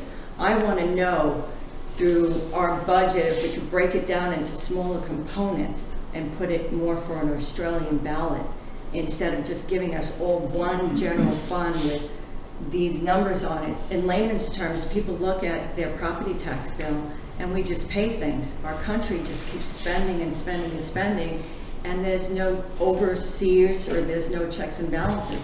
How did our library get to $400,000 and we want to cut out a highway position that might be crucial, not just short term, but long term? So, you know, we can't just eliminate positions just to, you know, balance the budget. It doesn't make sense. Is that something we can yield and concede to for you guys up there from the select board, you know? Voters make that decision in America. When that's the problem, when we can reduce the budget, but when it gets to town meeting, the way town meeting is run, they will probably vote for the whatever they submit for a budget. So if we say to them, we're going to drop your budget $100,000, come March 2nd, the people will state that there'll be an article on the town warning, which is thousands every year, and if we put it in $100,000 less than that, somebody's going to come in and raise it $150,000. I guarantee you. But how do we, as on the other side, most of you, I understand, live in the town of Rockingham, correct? Otherwise you wouldn't be on this board. We're all taxpayers here. I don't want to get sticker shock when I see my property tax bill increased X amount because you all made a decision to cut spending, we eliminate certain areas, and then all of a sudden it's like we don't have the service anymore. There's a lack of communication from when you guys make that decision, our select board and municipal managers. When you make that connection, we don't hear it over there. We see it when we go to vote. Okay, we're cutting $100,000. Why are we cutting $100,000? We have projects on the table that are going to cost X amount of money. We don't know that if you don't read the papers, if you don't look at these documents, if you don't go on the website. As a taxpayer, as a resident, we have no clue what is going on. There's a lack of communication between this table here, this room, to the outside of us. And I don't think that's fair. If I may, I disagree, because there's avenues of, there's the public meetings, there's the minutes of these meetings, there's the newspaper articles that Sue and other people do. And I hear you also advocating early on when you mentioned your preference, correct me if I'm wrong, would be to see, like, for example, the library budget voted on by Australian ballot by everybody in the community, not as an article. And there's a specific procedure to do that. Is that something we can yield and concede? And I do, I agree with you and I sympathize, but I also don't like carte blanche when somebody says, well, let me find $100,000 out of this budget because I want to, that's my responsibility. It's a combined responsibility, but I mean, we're going here piece by piece. We've evidently gotten to this point through some form or fashion where we're looking at considering some options now. But I agree with what you said earlier. History has proven that every time we go to vote for Australian ballot or Australian voting in this town, it's always defeated, and it's always all the budget and stuff is decided at town meeting. Because at town meeting, you can change numbers. If you go to Australian ballot, you gotta start the process all over again, and then they'll have another voting, which costs money. Either yea or nay. And if you want to do Australian ballot, according to Title 17, subchapter 2680, you have to put an article on the budget this year, on your town warning this year, and it will, if it passes, it will not take effect till the following year. So, And they did vote last year. and that includes either budget articles, money articles, or non-binding articles, if you want to put them on the public ballot. So unless a resident gets a hold of one of these annual reports or looks at all of the various media and stuff like that, how is somebody to know that there's X amount of line items in particular budget? And It's a nice chart she'll present at the town meeting. She'll have it all spelled out where folks come, they get it in advance, they read it, and then they understand. And then they can ask questions, or if we're up to speed, or if we're awake enough, then someone will explain why we're substantiating the numbers that we have. And if somebody says, well, what are you anticipating? Well, then we can go into the fact that we're doing road projects or whatever happens to be. But town meeting also, Michelle, is where you or your friends or whoever in this community wants to be a statesman and come and say, to either increase that article, pass it as is, or decrease that article. That's town meeting. okay, so when you're looking at the line items for each of the, I'm just going to throw out the library.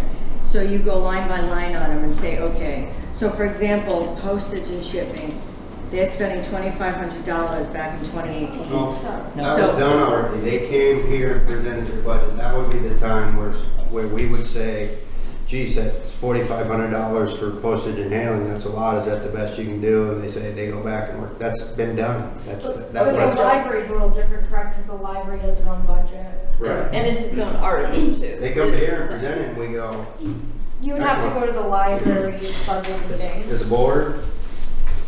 But they don't read that. They read one of us will read the article with the library budget in it. They're not going to go line by line that night. But again, your opportunity is town meeting day, or the town meeting that night, Monday night before the Australian balloting, to make change, decrease, or increase, or approve. So that's at the town meeting, March 3rd or 2nd? March 2nd. Yeah. I mean, last year there was a motion made to cut the budget by $300,000 or $400,000, and it never got a second. I mean, I see what you're going at. We're looking at millions of dollars in budget, and 60 or 70 people approve it. Because for our community of approximately 5,000 people, we have an exorbitant budget here. And I can't rationalize that as a taxpayer. Voter apathy is a lot more in Rockingham, I can tell you. Just look at the turnout. The only time you get a large turnout is when there's a national election or a primary. And that's what I'm saying, that maybe there's a lack of communication, because how can we expect people to move in and out, sell homes?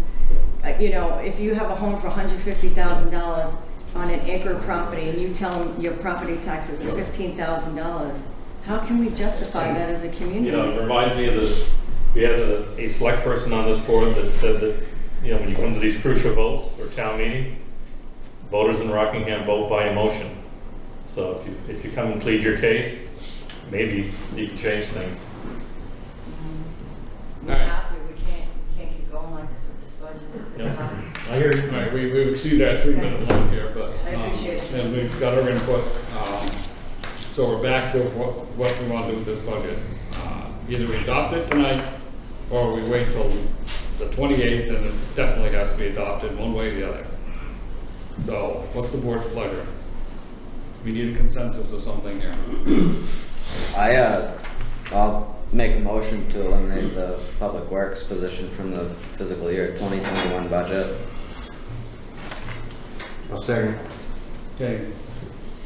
Motion's been made and seconded to eliminate the public works position on the budget. Any further discussion? Hearing none, seeing none, put it to vote, and this will be a voice vote. All those in favor would say aye. Sue? It's a vote, we need a vote for it. That's what I'm asking. Yeah. I'm asking you for a vote, either vote aye or nay. Susan Hammond, nay. Ben, aye. Gaetano, aye. Peter, nay. Stefan Dolly, aye. Motion passes 3-2. Position shall be eliminated in the coming budget.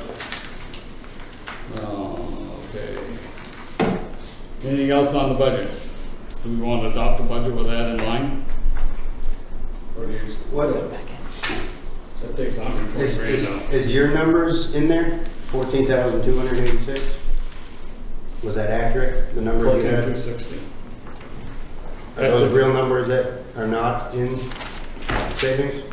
What are you talking about? He talked about this earlier. You got a, So So I think the only changes that I made to the budget were changes that everyone agreed to, not one-offs that people threw out there and then it didn't get any more discussion or it didn't get a vote.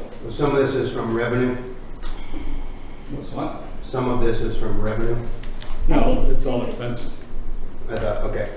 There's office So, equipment. do we need to go through this and all agree on it? Is this another Yeah, $14,260? the only, like I say earlier, the only question I had was on the meeting house maintenance repairs. I decided that I made those cut it in half and. I prefer if we walk through them line by line because I'm not super familiar with them and that way we at least could speak to them. Okay, there's only probably 10 here, so. That wasn't done. If I could continue. 8. Go ahead. You got something? I wasn't done. Okay. So I would like to add these if they're additional before we adopt this budget. Does that make sense? You want to add these cuts? If the board agrees on these cuts, I would like to add them line by Okay. line so she can follow, All right. so that we can add them. I don't have the line item number, Before but we adopt the I can budget. give you the description. It's under general budget, and then only a couple on highway. Office equipment service, we got in there 5,000. If we change it to 4, that saves $1,000.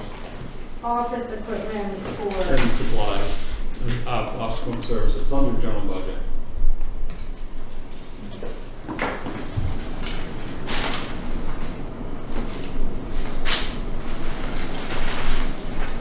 we reduced it to 4. And you're saying reduce it to Okay. All right, the second one was the planning and zoning intern, at 1760. Eliminate that one.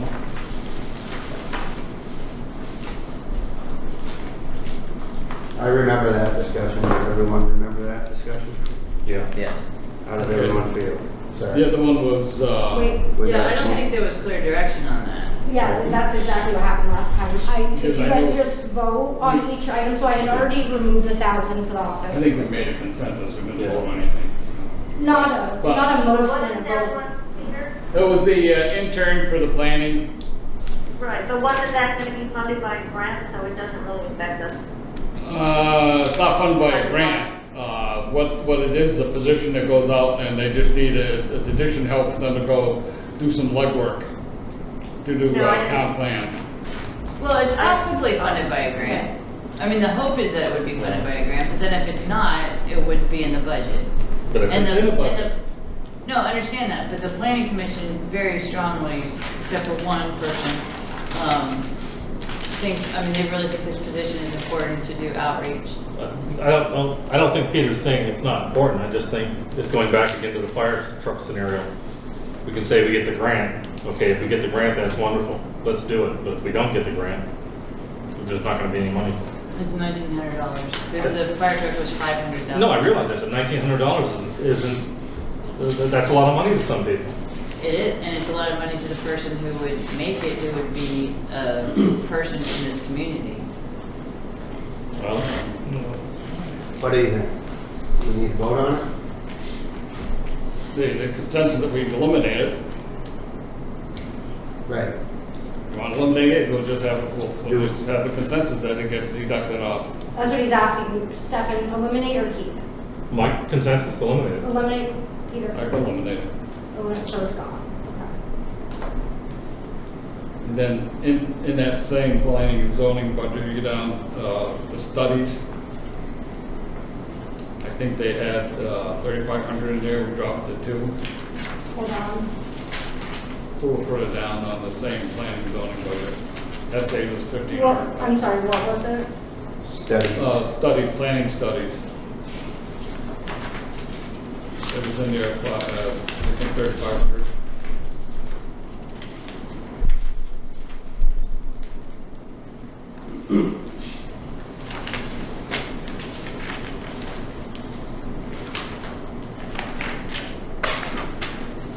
It's probably all going to add to like 0.25%, but it gets rid of it. I know that Chuck was very diligent with his budget in not asking for anything that he didn't need, like, at all to make sure, so. And that without may be, him being here, staff's recommendation would what not. I'm saying, that may be where he was contemplating a grant, but that's not, it's an expense, so it can't be a grant. There's no revenue listed. No, There may be a corresponding, in the revenue section, a corresponding municipal planning grant. Right. To cover that, that might be the fire, And there is the one, park yeah. and the So we would have to fireman's reduce the park. revenue by the same amount we reduced that. And we have volunteer work, if that is for that park, we have That's what's a nationally I mean, known because I know Debbie, we talked person who's about gonna Debbie help brought us. up about it being college credits. That's what they were thinking of, getting college credits instead of There paying are apparently somebody. some grants available out there through the Department of Labor to do that sort of thing, and others. Deb Wick has brought them up, so there is a possibility of them getting That's funded. back to the intern one though. Yes. $3,500, there is a municipal planning grant for, I'm pretty sure. in It's the one for the park planning that we brought up. That was the idea, was to build an actual park on the side where, on Bridge Street, where the Where the Popelos, where firefighters the died, hotel the is. memorial. Right, in that area. That was the planning grant, and that's the one we did win. There is a small amount of matching funds. I don't know exactly. So we actually got that grant. Yes, we did. We won that a month and a half ago, I think. Okay, so we need to get the grant to cover that cost? The grant covers a certain amount, and there is an amount that has to be matched. Not all of it. I'm sorry, you'd have to ask Chuck at this point. I don't recall what that dollar figure is, but there's a matching piece.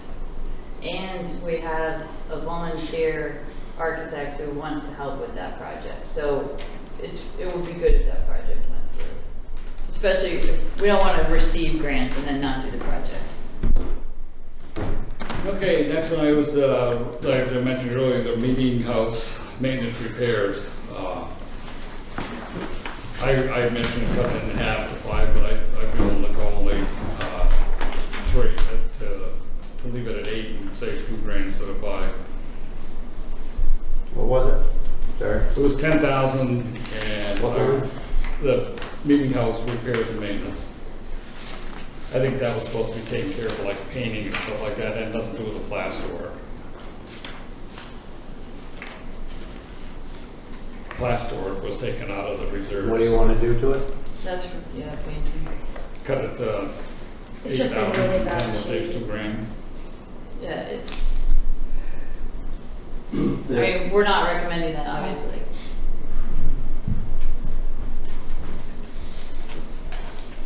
Consensus? Cut it from how much to how much? From 10 to 8, From 10 to 8? saves $2,000. If you look at it and the studies from 2 or 3 years, they had never spent $5,000, let alone 10. Because we haven't had people here to manage it, that's part of the problem. Like I say, these are minuscule cuts, but there are reductions. To manage the meeting house? Yeah. It's part of, it's just work product. So, Well, do you wanna, Well, we have committees and, like, what do you mean we haven't had people to manage it? we need, the person who designs it is a contract. And then the person who is here, the CLG director handles that, Gary helps her. Right? it's time consuming to apply for the grants and then and then just manage the Do pressure. you want to reduce it to 8,000? Well, I want to hear what my fellow board members have to say on this. So there's a cyclical maintenance plan that Sue found. One time, explain something. So we have never done that preventive maintenance. We put Bruce up there painting the thing. So That's the beginning of the project. So there's a 10-page checklist. It's all sorts of things, foundations, drainage, there's a lot of annual items. We haven't ever done it. We put in the amount we needed to do it appropriately, but Peter's right, we weren't doing any of it before. 8,000 we do as much as we can. I mean, if you need to cut the 2,000, then it is following the plan, but if you need to cut it, 8,000 will do a lot of the cyclical maintenance. So are we gonna hire out for that, or are we gonna have our existing person do that? All of the items that Bruce can do are done by him, and items that can't be, we hire out for. Okay. You will do things. What? You will do those things. Yeah, question, go ahead. How we did the painting last year. We put him up there to the left. That was what we were told. Remember? In this year's budget, yes, so that's in May. He's projected to do that. In the 2020 budget, he's projected to paint one side, and that is in May. We haven't had a lift up at the meeting house. Oh, okay, because we were told there was going to be a lift at the meeting house and Bruce was going to be painting it. And that was our plan, but it didn't work out. So I can tell you why. We moved it to May, so it's still done in the current budget. It'll still get done under the current budget. But it's gonna take Okay. how much? One side, there's one side per year. So how much, you figuring $8,000 to do one side? No, there's a multi-page cyclical maintenance plan, which we handed out to you. I could get that again. No, I'll take your word for it. Yep. Yes, I'm just And so trying to all of understand. those items, there's items that need to be done annually. Yep. There's items that need to be done every 2 years, every 5 years. We went through that, I don't know, it's like 6, 8 pages. We went through it line by line and calculated what it would cost to do the appropriate preventative maintenance annually. All the items, we sat down with Everett, and Bruce, what items could Bruce do? What items do we need to contract out for? And that's the budget that we came up with. I move, Gary's saying $8,000 would be very helpful and they would use it and they would be glad to have it. I move we change it from 10 to 8. Okay. Consensus opinion, everybody along with that? Sue, you hear that? I heard that, I don't agree with it. I think we're gonna get off our maintenance plan, and this is what we do every time, and we get ourselves in trouble. Well, it hadn't been done for years is what we were just told. I don't know what maintenance plan we were on. Because we are now on maintenance plan, we have a maintenance person. Reducing it by 2,000. That 8,000 will get them a long way. I'm just giving my opinion. 8,000 is better than no 1,000. Everett, you were trying to explain about the lift thing. Yeah, no, we can live with that. A lot of that was gonna be contracted out. And the lift was gonna work when we were doing the town hall windows, but we decided to spend a little more time on windows to get all that lead paint off. You know, instead of just beating some of it off. So that took probably an extra week or so there. So the 1 week we wanted to take that lift up to the meeting house, it did not happen. We figured we'll do it in the spring. We're gonna do 2 sides of the meeting house in the spring instead of 1 side. So we will catch back up to where we need to be in this next year. In 2,000, yes, we can live with that. How did we make out? I'll yield with you. How did we make out with the pointing of the cement we talked about with the brickwork and everything? South side. South Yeah. side. That did not happen. We didn't do it, because you guys didn't like the contract. No, we had a contract. Oh, we agreed to it. No, we had a contract and it fell through. The guy, he lost a helper and then so we'll have to readdress that in spring. Really? Yeah. It wasn't that we didn't like the contract. We agreed to it and funded it. But then the delay is what ended up. Him losing a helper. Yeah. Yeah. So is that gonna get done eventually? No, yeah, it has to be done. Okay. We'll reanalyze the budget again, whether we can get back on track this spring or it might have to be in the next year's budget. We'll see where the elevator puts us, I guess. There's a lot of that. Was his staging in that number or would he? No, who's gonna use our lift? It's gonna be our rental, our lift rental. That was in the agreement. Yeah. Yeah.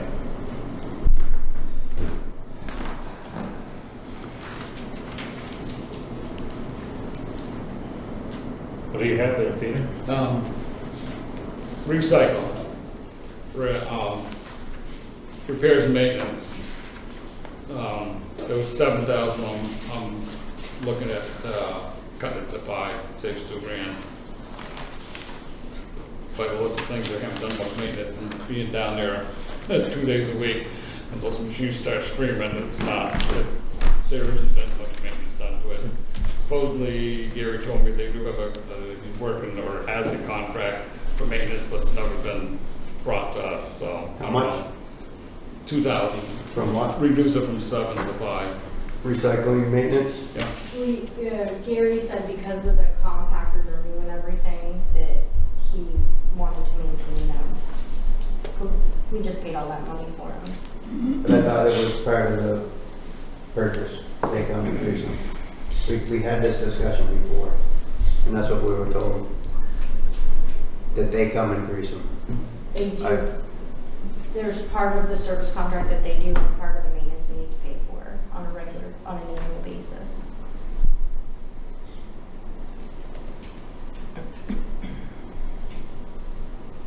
You just said it doesn't get done?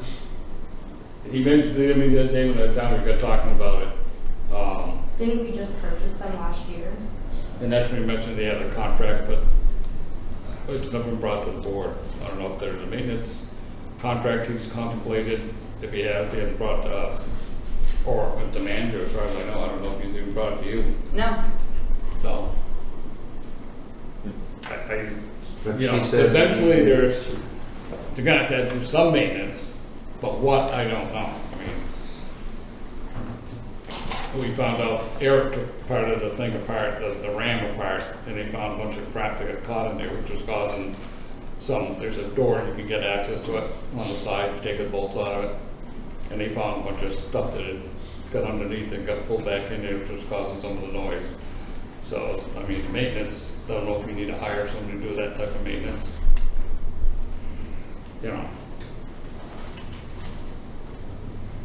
that's out of my scope of work. We just discussed a number, but maybe the manager would know if we have that contract, if someone's doing it. You can look at it, if it is a contract, maybe we can look at it and see what it involves.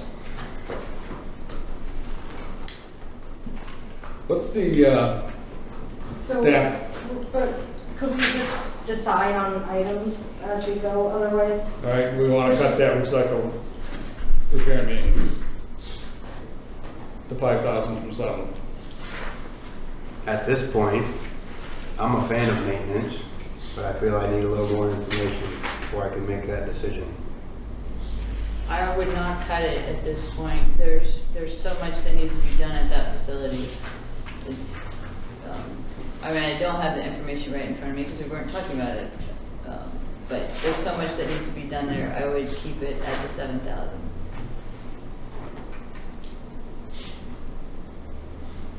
Okay, do you want to slide on that one next week if you get the information? What do you mean? We're not doing this again next week. Well, we meet before the 28th, right? Yeah. No, you don't meet before the 28th. No, because of the meeting to make these adjustments before that. I thought we were doing the adjustments now. We are in adjustments now, but like I say. We are, I'm gonna move, we change it. We don't even know what it's for. So you want to drop the. Don't even know if we have a contract on brand new things for maintenance. We do have a contract Very for expensive maintenance. piece of equipment. Is that separate than this line item? No, that's part of this line item. It's not the total line item. The entire recycling center needs maintenance. Is there not things that need upkeeping down there? You're down there all the time.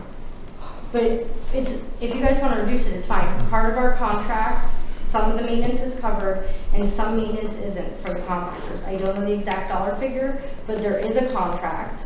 Part of it's covered, part of it's not. Yeah. And just reducing a maintenance line will just reduce what we upkeep down there. So, but yes, I would like to just, for you all to make all the decisions tonight too. And we are up to date on the contracts and knowledge. I don't know every single dollar amount, every contract we have on every single piece of equipment. I wasn't asking you for any information from the contract. I was asking if we have a maintenance contract. We do. And I was asking my question to the manager. I rely on the finance director for a lot of that information. What is under highway? Wait, What can is- we please, am I taking 2,000 or 3,000 out of the budget, or are we leaving the whole thing? What's the board's pleasure? You want to cut that It item? looks to me like you can take it out, based on what I see. Seven? I concur to take it out. All right, so reduce that, 2,000, make it 5 instead of 7. The other one is highway. Wait, are you're talking about the repairs and maintenance, the compactor maintenance? That's what I thought we were talking about the whole time, contact, I mean, Okay. not recycling. I mean, yeah, the building probably could use some work and stuff, but That's separate. it's been run into every time we turn around. No. There are more holes in it Getting than done with anything that else, stuff. and no heat. If I remember discussing that building many, many years ago, haven't sat here probably a decade ago, that was supposed to be, I believe, a heated building. Somebody can correct me if I'm wrong, but I believe that was discussed at the time, and it just never materialized. Under highway, there's staff training evidently. What is that? We desperately need that. It's to reduce injuries and teach protocol so that we can reduce our insurance rates. By just training the staff, we reduce our insurance rates, but also then by preventing injuries and protocol being followed, we also reduce our insurance rates. Because our workers' comp insurance went up. Right? We didn't have any training. So we had $2,000 in there for training, and I wasn't if we there. use it, that's what I'm saying. I We mean, need to use if it. it's not using it, then why are we budgeting money to do it if we don't use it? I mean, and the proof is in the pudding when you look at the insurance rate there, workers' comp insurance went up across the board. For everyone, not just highway. All insurances went up, basically.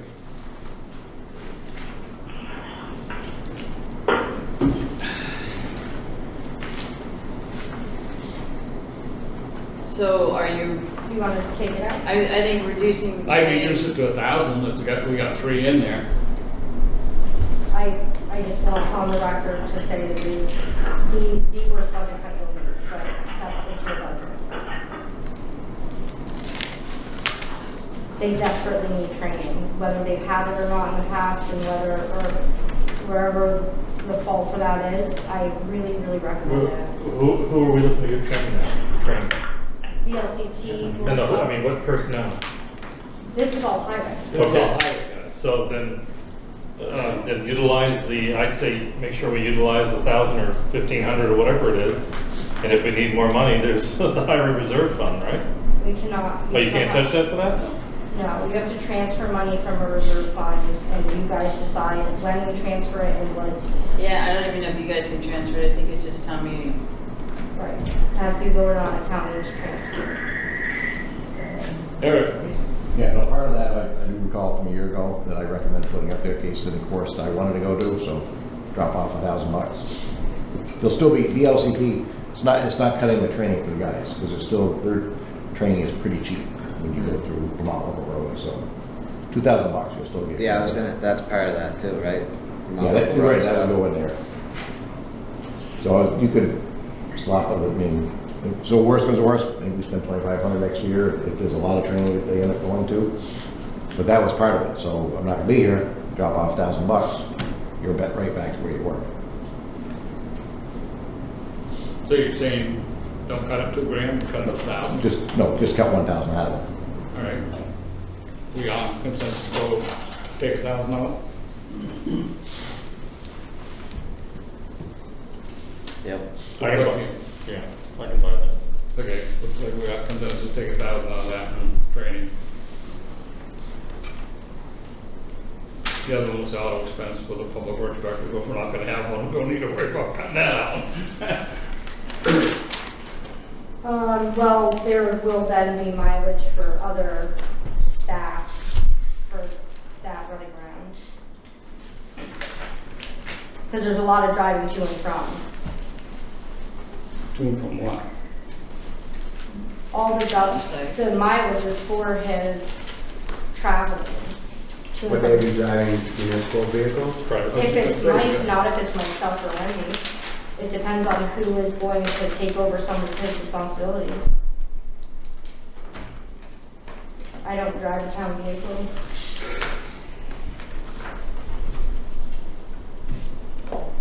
Okay, we all set? Peter? Yeah. When we're talking about highway, if we've eliminated the public works position, we can't just have 17,000 in engineering services. We're gonna have to increase that budget line. If we're gonna have to go out. for Well, engineering. we haven't been presented with any projects for the 2021 that engineering services for. Hyde Hill, we need engineering I don't services. know. Nobody knows when that's happening. So if we don't budget for it in 2021, then we wouldn't engineer, we wouldn't fund it. The only one I can think of would be the Hyde Hill project. That needs some engineering work done on it. Or the drainage in Griswold Drive. When is that gonna take place? Isn't that next year? Could be May, June, hopefully if all works well. Could be May and June, but also, well, anyway. I think that we're gonna find ourselves up short if we don't put something additional on that budget line.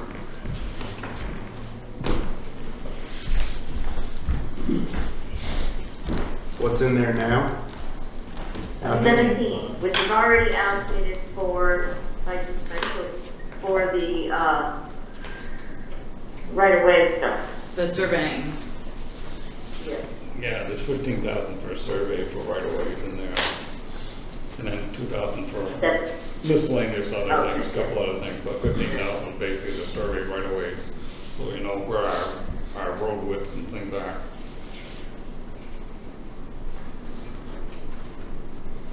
So if we need an engineer, we're gonna deficit spend to get one. If we don't have anything in the budget for it.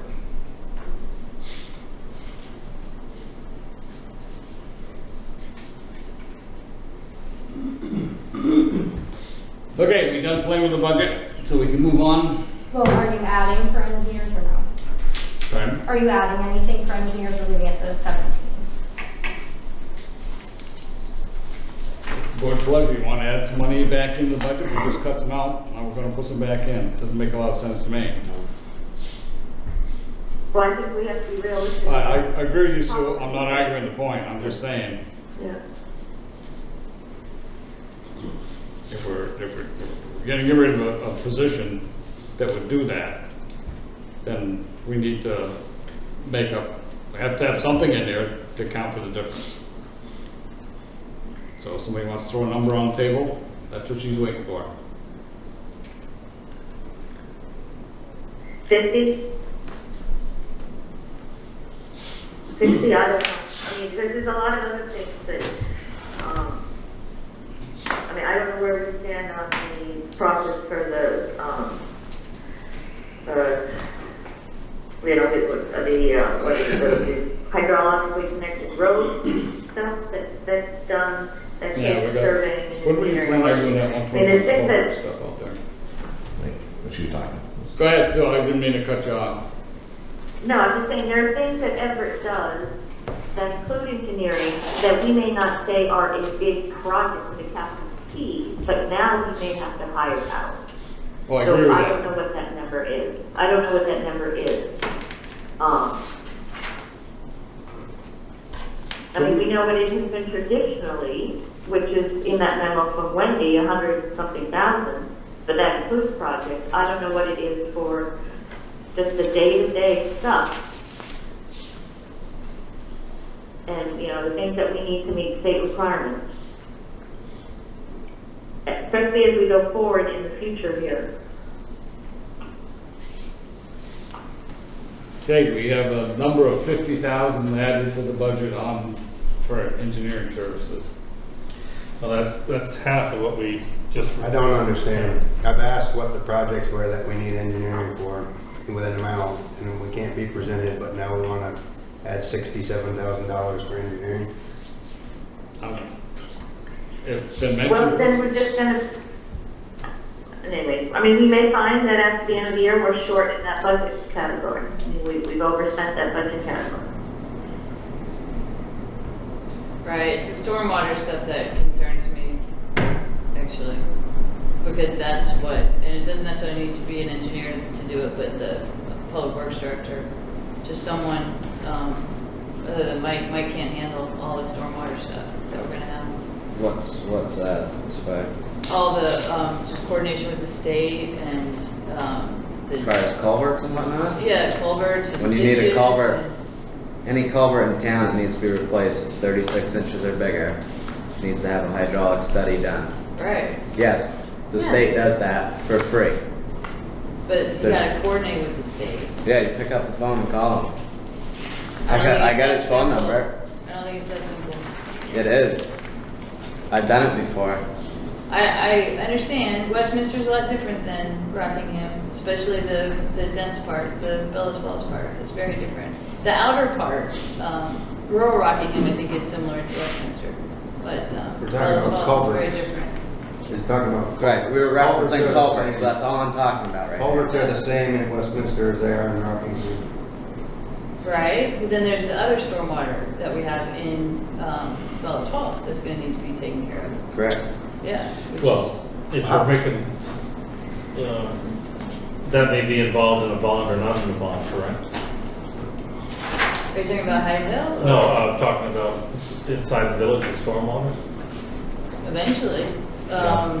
or stormwater utility, I mean, yeah, funding is Yeah. another issue. That's an event, there is a stormwater utility. Right, well, Right. Yeah. yeah, I was planning to do some sort of feasibility study, next year to see if it makes sense. Because we are leaving money on the table. Right. There's money from the state that we are not getting now that we would get if we had a stormwater utility. Right, but also that would impact people in this community. It could be commercially and residentially also. They're already paying taxes to pay for that service. Right, they're already paying taxes, but we're not funding a stormwater utility. But you're funding the same things that you would fund through a stormwater utility. Right now, say, we're doing a set of projects for stormwater. We know we're gonna need to do a bigger set of projects for stormwater. We're gonna need to do the bigger set of projects with either the revenue sources we have now or expand our revenue sources. And you can choose not to expand them, but then people will pay more. Or we'll be out of compliance, but people will pay more, is what I expect.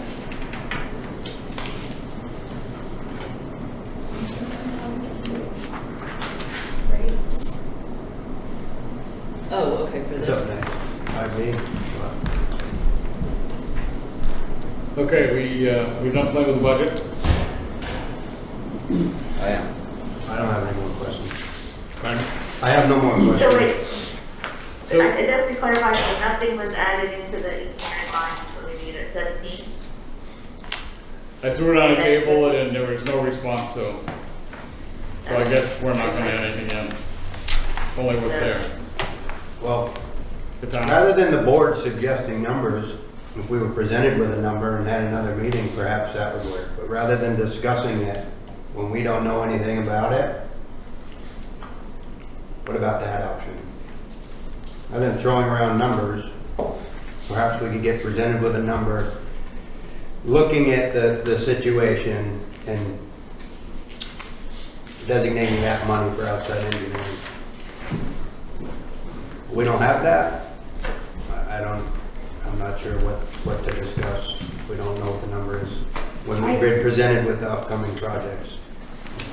When we did the sidewalks and we hired that guy from Parkinsville, what was that, 17,000, 18,000? I'm sorry, what were We you paid talking? him the sidewalk I guy, don't believe she was here at the time. Correct. so we're on 18,000, something like that. Because I was suggesting having another meeting. No, we're not. It sounded like you said have another meeting when we could present you the information. Or we I was move on. bringing Or we Shannon- move on. Right. I was letting her get up to speed on what Oh. just happened.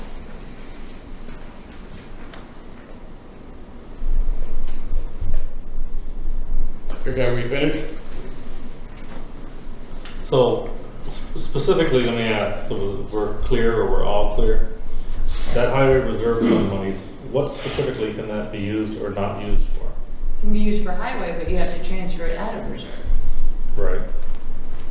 Which is. Yeah, so that's stormwater, Yeah. that's, road Right, because they use it. construction, you can use it for maintenance, road Right. maintenance, it just has to be in the highway area. Okay. Of which now there's approximate balance of 500 some odd thousand, I think, from the last memo that we've received. Yeah, that's projected Right. 563, and that's projected at the end of this year, right? So this time I would say that if in the event there was some engineering related to a highway or a road related project or that, or function, that the board would probably come in and make the motions to move that money around. You can't. Yeah, my understanding, we'll double check that, but I think it's just town meeting. It's that town can- meeting. You have to do that in advance. Well, what do you mean? You just, am I not getting it? And that may be, but there's a set of money there and it's designated for highway purposes or related functions. We just spent how much of it between last year, between the start of the fiscal year and now to get down from $1.3 million to where we're at, and we're having to have, it has to be done in town meeting? Because it was authorized by articles, yes. That's how we spend it. That's how you spend it. You create an article and it's voted on. Right, it was created an article to put in reserve in the event you had to use it. Is that, I don't? No, this is the general, you're speaking of the general fund. No, I'm talking of the highway reserve. The highway reserve, you do have to create an article to move those funds to be used. You're creating a reserve fund so that instead of borrowing money or taking loans or anything like that, It's like. but the board the- doesn't have discretion to just do So- it without. So we need an article for anything we're gonna Put do? an article on the to budget to put X amount of dollars for engineering services.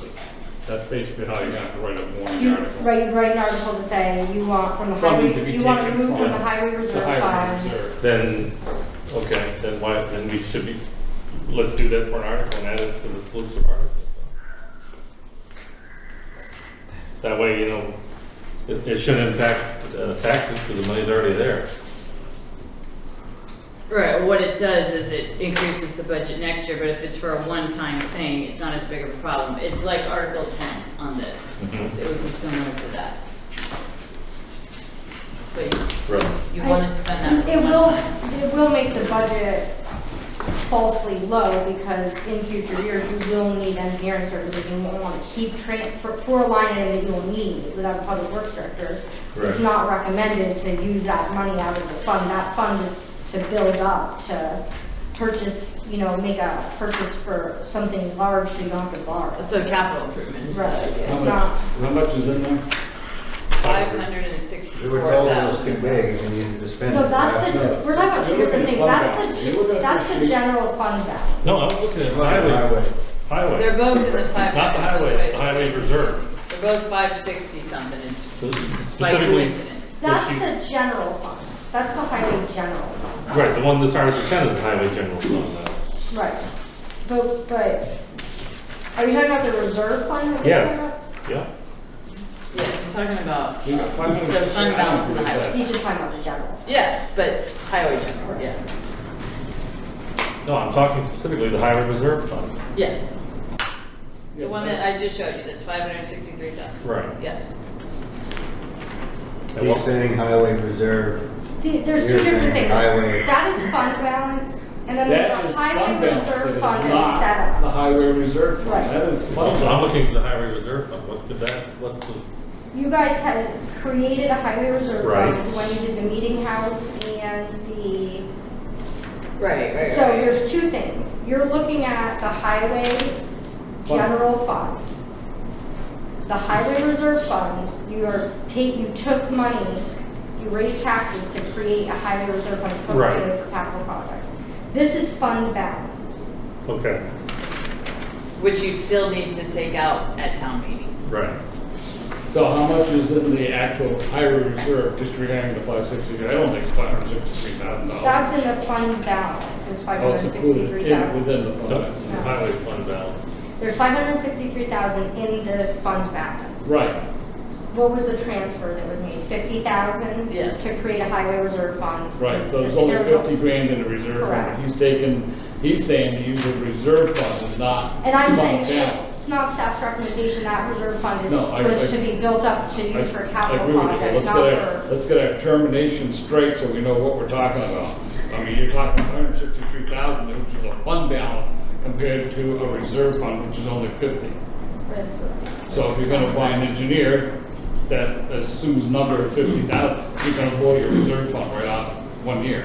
And then what are you gonna do with it if you don't need it later on down the road? You're gonna have to either take some more money out of fund balance or, I mean, that's what you're looking at.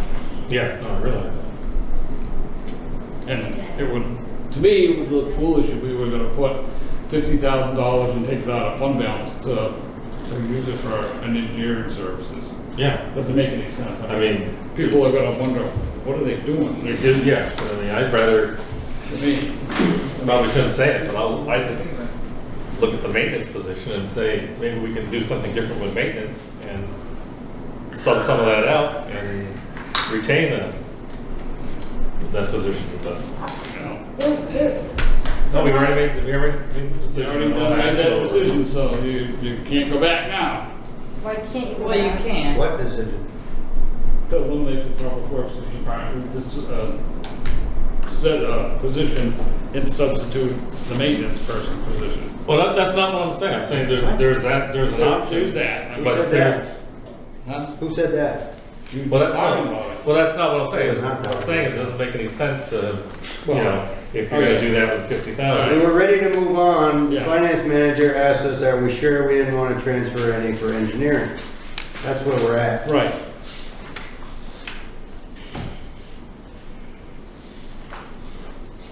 Or do we want to put some in the budget?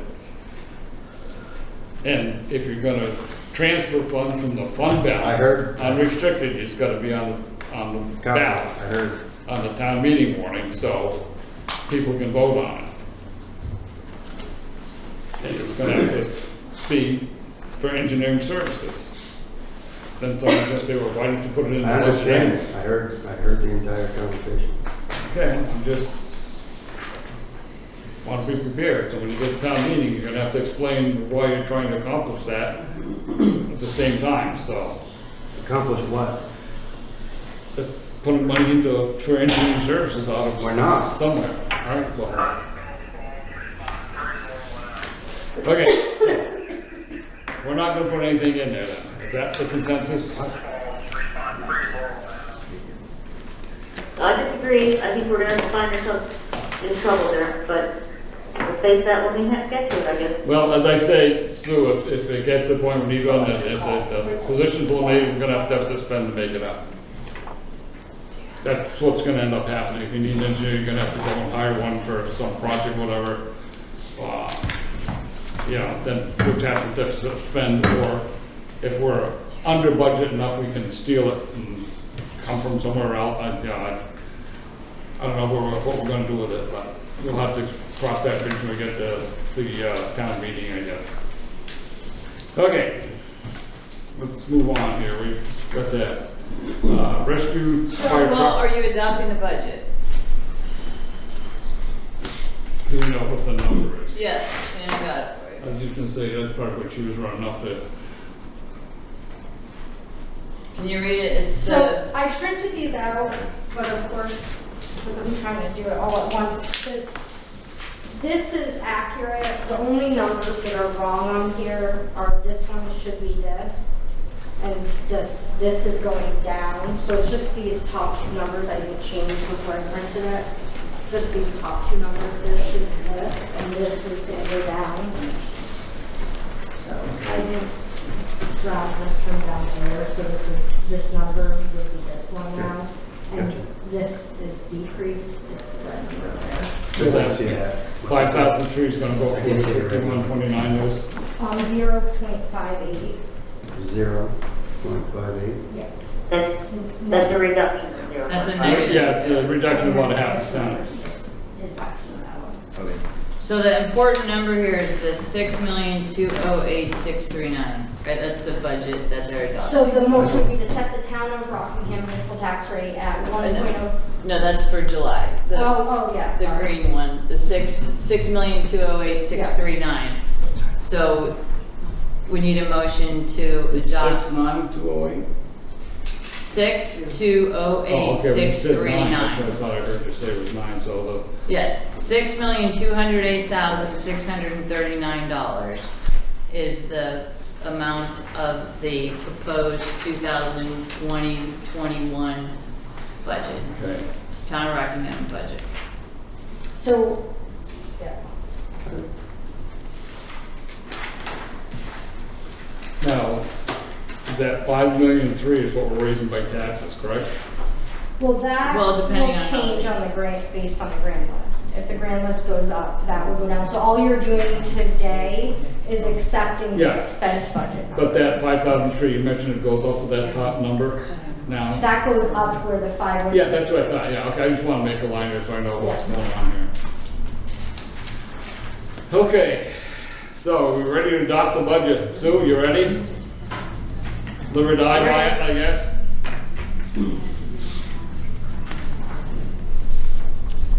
Is there a motion? Not yet, we're waiting for one, somebody wants to make one. The amount of the budget would be 6,208,639. With 5,344,000. Well, that could change, so we No. don't want to mention that number. We're It's accepting only- an yeah. expense Only the budget green one? of Only the green one. 6,208. Because even the tax rate and the School. amount to be raised by taxes will change based on the grand list. Right. So if the grand list goes up, it's gonna change that number. Okay. So we won't know that until, town meeting, you know, we've already. Till July. You know, we get there, we can put in that particular number, but then if we find Right. out something's changed at town meeting, we can change the expenses won't change, but the amount to be raised by Right, taxes no, may. I understand that. We've done that in the past, at the last second, when somebody says, oh yeah, the budget's changed. So I'll go ahead and make the motion that the Rockingham Select Board adopt the budget of $6,208,639.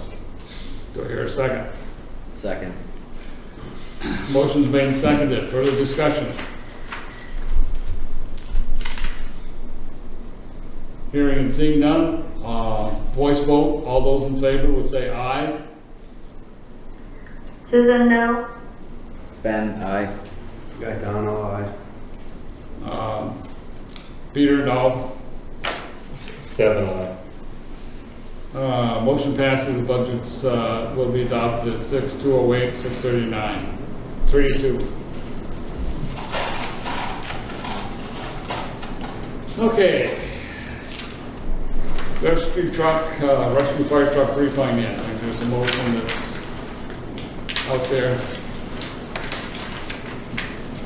Yeah, where do we have, I think I sent this to you today, right? Do you have that? I believe I have You did? Yeah, we received the fancy copies are here for signing, and each loan has 3 components to it, so that's why the motion is complicated. So please read it as it's written.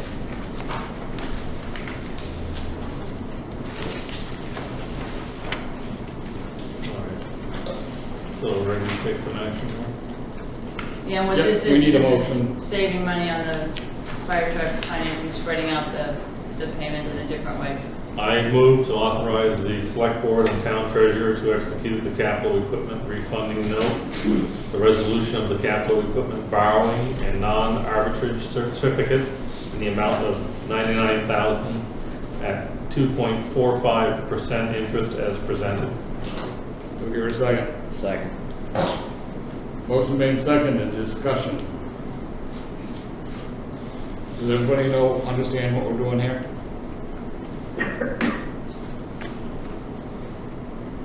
So we're financing first year payment at $99,000, and where did the rest go? to the back of the loan, essentially. We're trying, because the debt service peaked next year and the following year, so we're trying to. Right. So it goes I into the understand what's fifth going, year. but, I can tell you. Point we'll have to discuss at town meeting so people understand Oh, yeah. what we're doing here. Yeah, definitely. If they just figured it's at 99,000, it'd be great, but we know that's not gonna be the final outcome. We're looking at financing 500,000, so. I can pass these around to you guys. But in order to keep the tax rate reduced, we're refinancing it. So this, you guys can pass them around. So this is how it was Okay. initially done, and so we're just, the payments per year, we just changed. So it's gonna be 24,000 now this year it's 5, 24, 10. So this is, you guys can exchange these after. This is the fire truck, so this was the initial financing. And this is what Yeah, we're okay, doing because now. it was in there about the savings. Truck and was how- financing the back. Yeah, half of right. it. I just wanna make sure. You guys tell me. And the sixth year falls in a good year. Right, that's when our debt services dip off.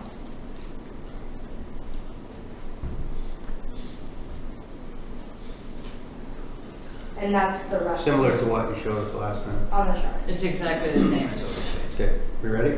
Everybody clear? Okay, we ready to go with that first motion? Motion to be made to authorize select board and town treasurer to execute capital equipment funding note, 99,000 at 2.45%. Voice votes, all those in favor would say aye. Susan, aye. Ben, aye.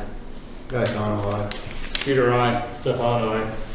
Motion passes. Somebody want to make a second one?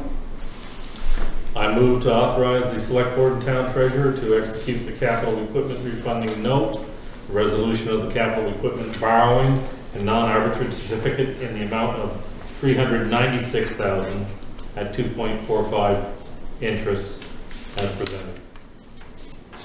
Second. Sure. Motion made and seconded. Everyone understands the motion? Okay, motion's made and seconded to authorize the select board and town treasurer to execute capital equipment refunding note at $396,000 at 2.45% interest as presented. Voice vote, Sue? All those would say aye. Susan, aye. Ben, aye. Susan, aye. Guys on the line. Peter, aye. Stefan, aye. Motion passes. All set there. Okay, year-to-date financials. There's a memo in there from the finance director. Anybody have any questions?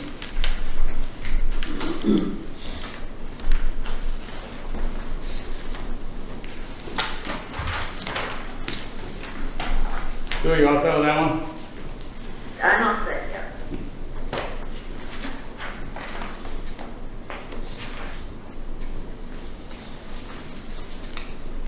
We're kind of signing paperwork here, Sue, so bear with us here. Okay.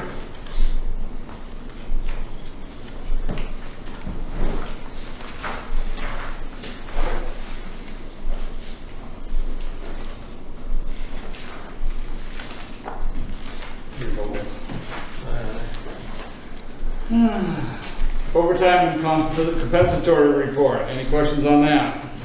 It's in your packet.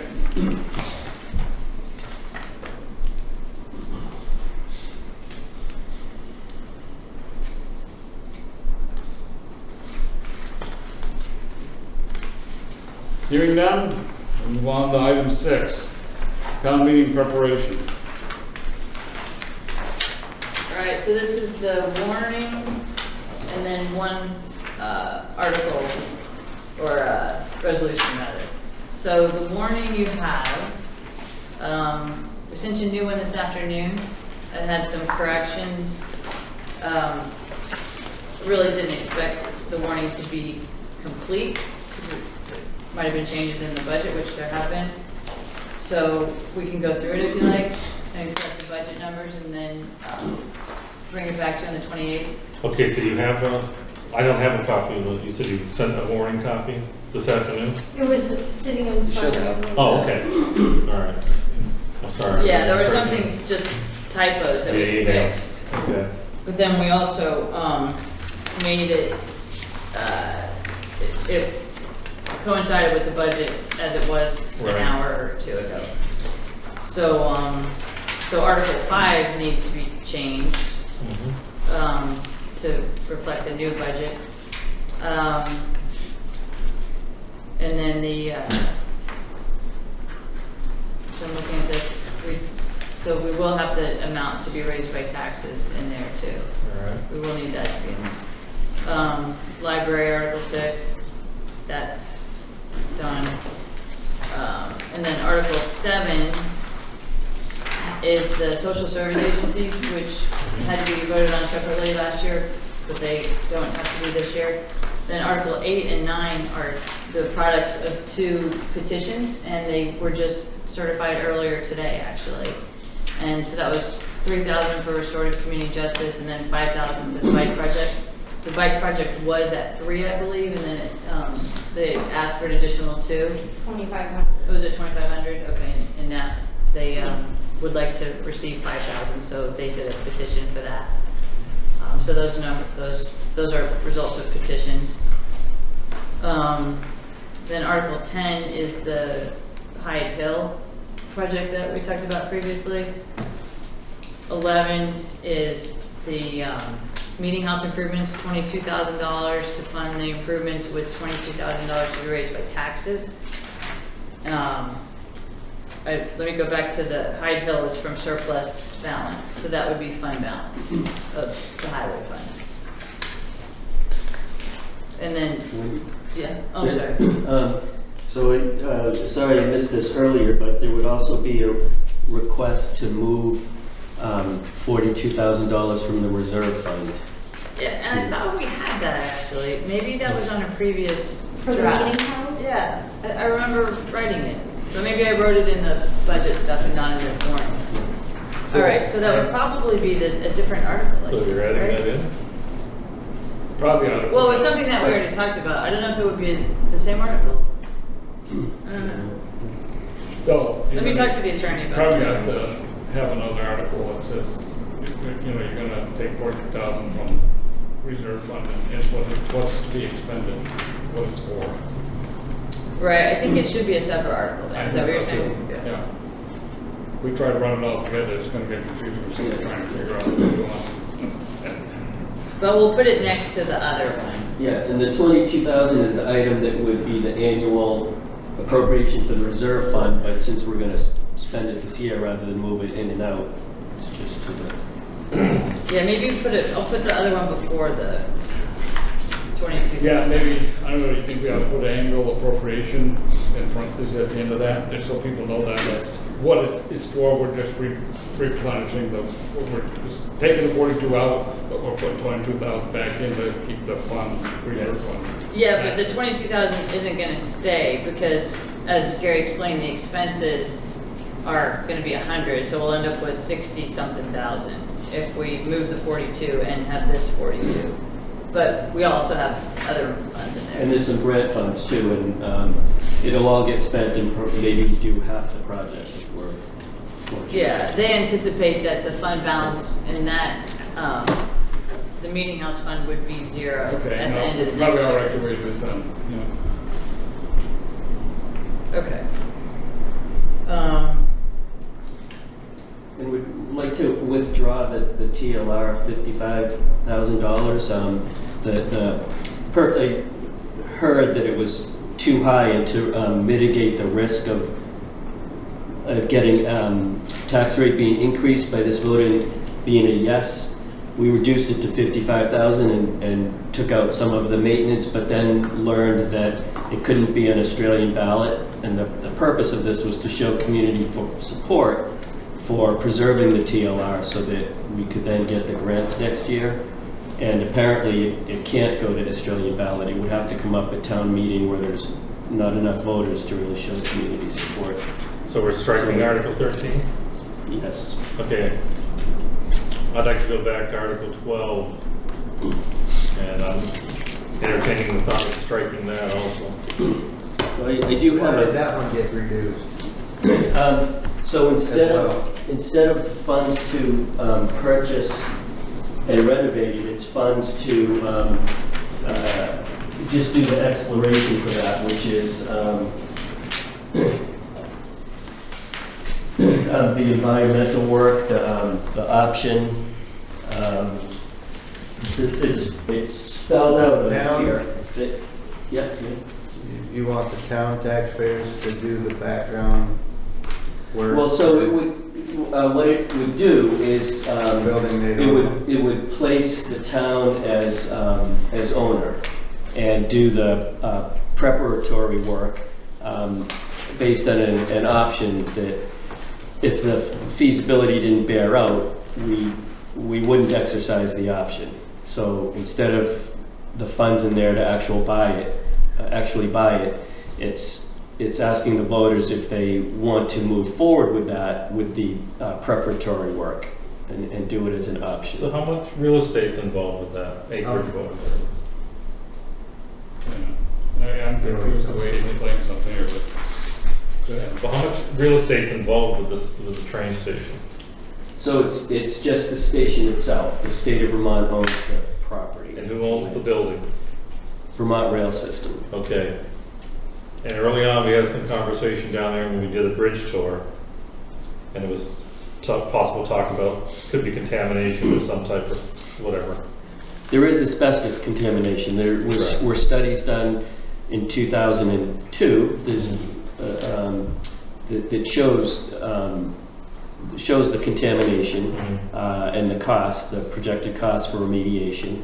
And if you look at the implementation overview, items 1 through 7 talk about where the money will come from, and very little of it will come from a loan. It's mostly grants. I'm not knocking you, Gary, but I've sat here since 6 o'clock.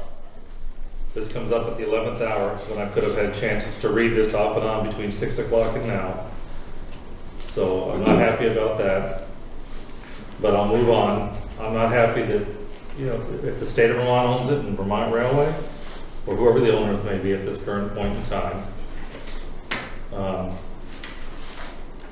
they should be stepping up to the plate to do these repairs, or to do these renovations, or to implement some type of project. To ask them to put this onto the backs of the taxpayers, I think is, well, I'll just leave it at that. My other item is, and I love history, but I mentioned this years ago when we had the intermodal money, and some people at the time, the majority of the board, elected to spend that money elsewhere. I believe I brought this up at that one point in time of the train station, but regardless, it's not our property. We're getting into being a landlord and being more of a landlord. And there's other properties in town that have been mentioned. I mean, I'd love to be able to save everything or be able to fix everything up, but I don't want to do it on the back of the Rockingham taxpayers. So this project is a little different. The train station, it's a public facility. It is typical for municipalities to own and operate the public transit aspect of it. And now I know you mentioned it, or it came up with some conversation. There was a couple of sponsors down there so that Amtrak and Greyhound can stop or have a place there, correct? yes, there are revenues from that. If we're asking Vermont Rail System to save this building for the public transit stop in Rockingham, it's not going to happen. We'll lose it. And we can say whatever we want. Well, I'll say I just heard an article the other night, and I'm not a big fan of Amtrak, seeing they're going to bang somebody $25,000 because they're in a wheelchair to go on a train somewhere.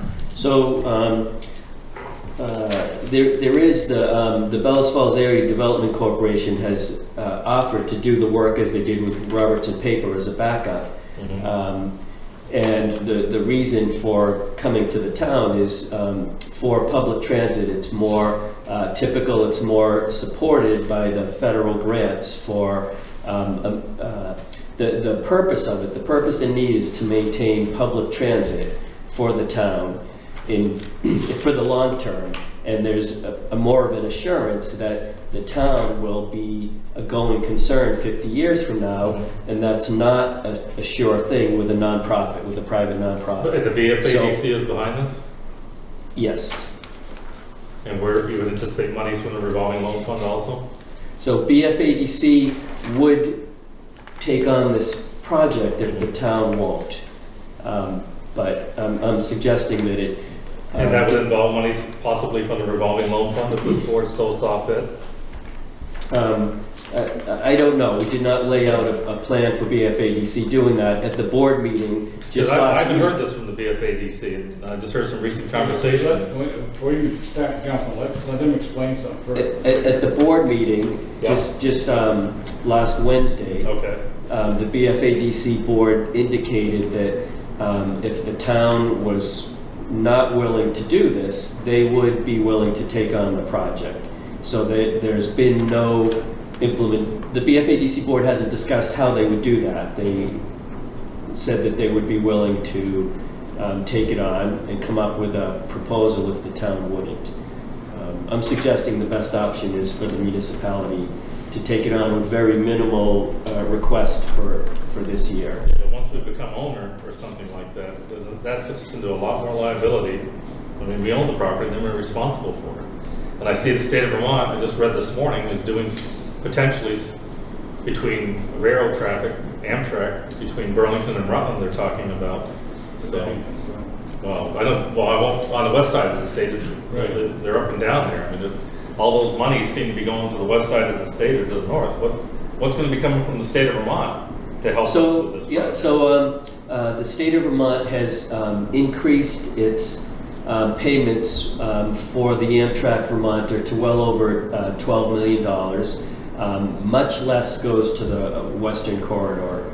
And the reason they're funding the public corridor, the Western Corridor right now, is they've done the work on our corridor. They put millions of dollars into making it, replacing the rail with the quarter-mile welded high-speed rail. Right, yeah. They've done the work from border to border, north-south, for the Vermonter. And the Western Corridor was next. That's why they've already invested in this corridor. They will be doubling the service on this traffic, 2 round trips a day instead of 1, and continuing on to Montreal. On the east, yes, on the Vermonter. So the state is investing in Amtrak service here, increases in it.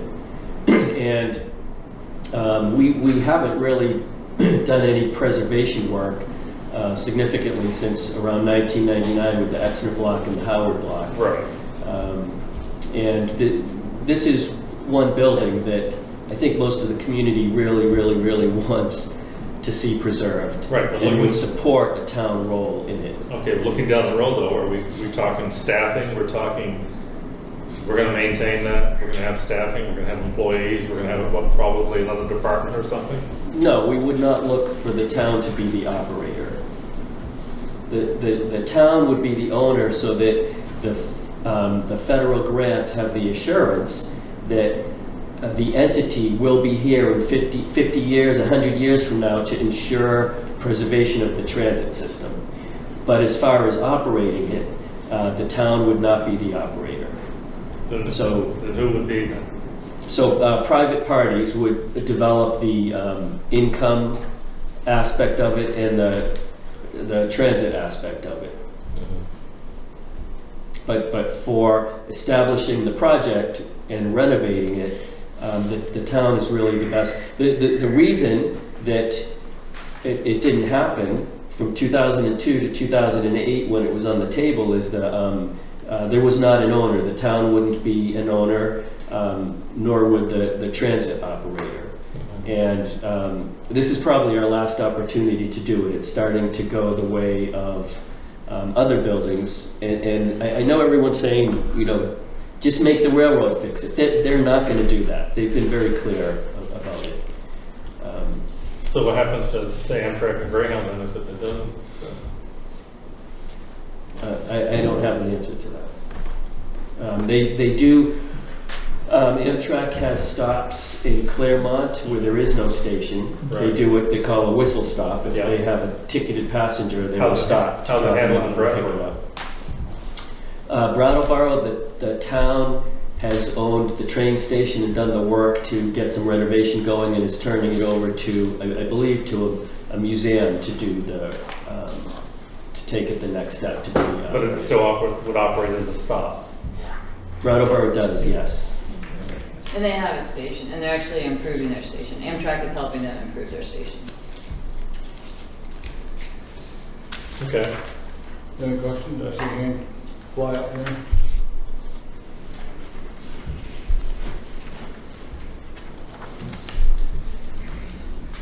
I sort of am in favor of this article, only from the responses I've heard down the recycle center. A lot of people would support this article, I think, mainly because of the train station and the bus thing. When Fletcher's was alive and well downstairs, we had the buses stopping down the square, but the train doesn't come up here, there's no tracks. A little difficult to get the train up here. My only concern is the town being a landlord. I explained this before. Once you're landlord, you're our landlord, and nobody is going to really want to take that and encumber all the maintenance issues, repair issues, everything else. Why should I do it when you own it? It's your problem. So, I mean, there's a trade-off, but I you know, that's the... They're good points. Once the facility is renovated with federal grants that the municipality can access, it won't be difficult to find an operator to take on the station. I'm sure you could even sell it at that point too, if the concern was being a landlord. I believe Brattleboro is selling their station to a private operator. Their station is a part of the museum, and they actually turned their railroad station into a museum, is what happened. I don't know about the ownership, but this station has room for a cafe, brew pub. That's what's been talked about. So there would be value that way. So the other issue is then becomes a tax issue. If the town owns it, nobody pays taxes.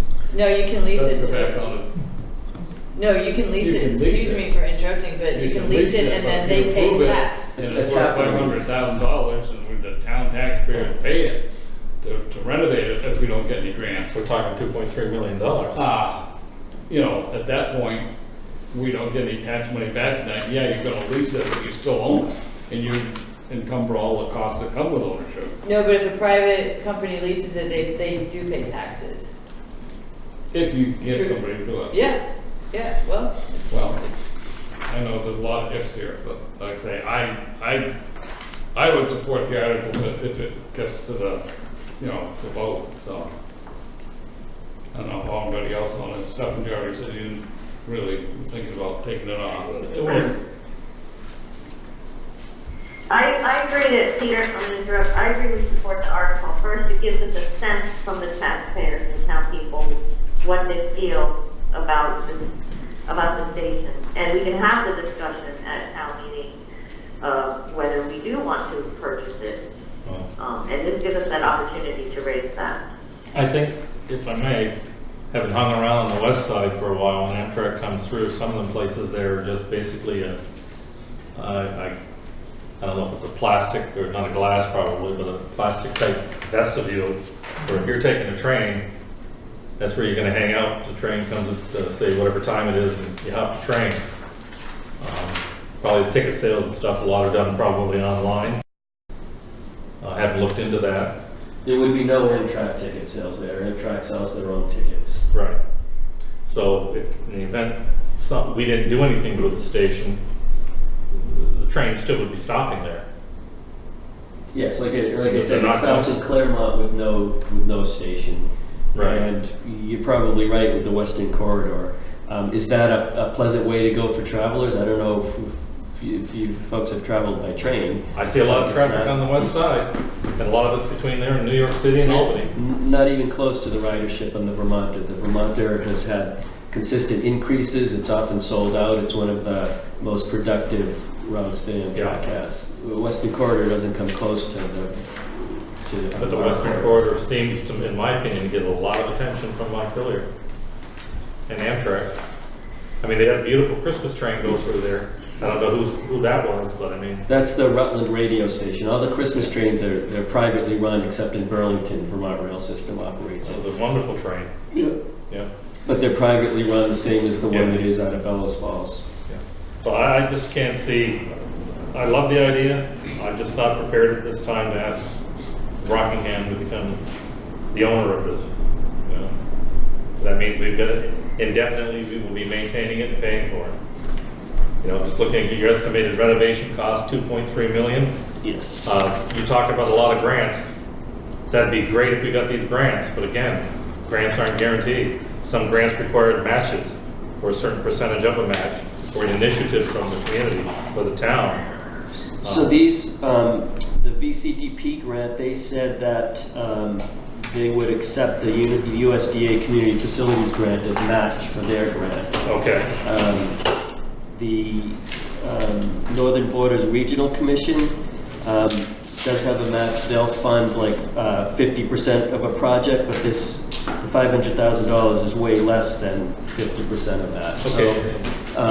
So if these grants don't happen, the Right. station doesn't get renovated. There's no way this is worth renovating without the grant funds. Right.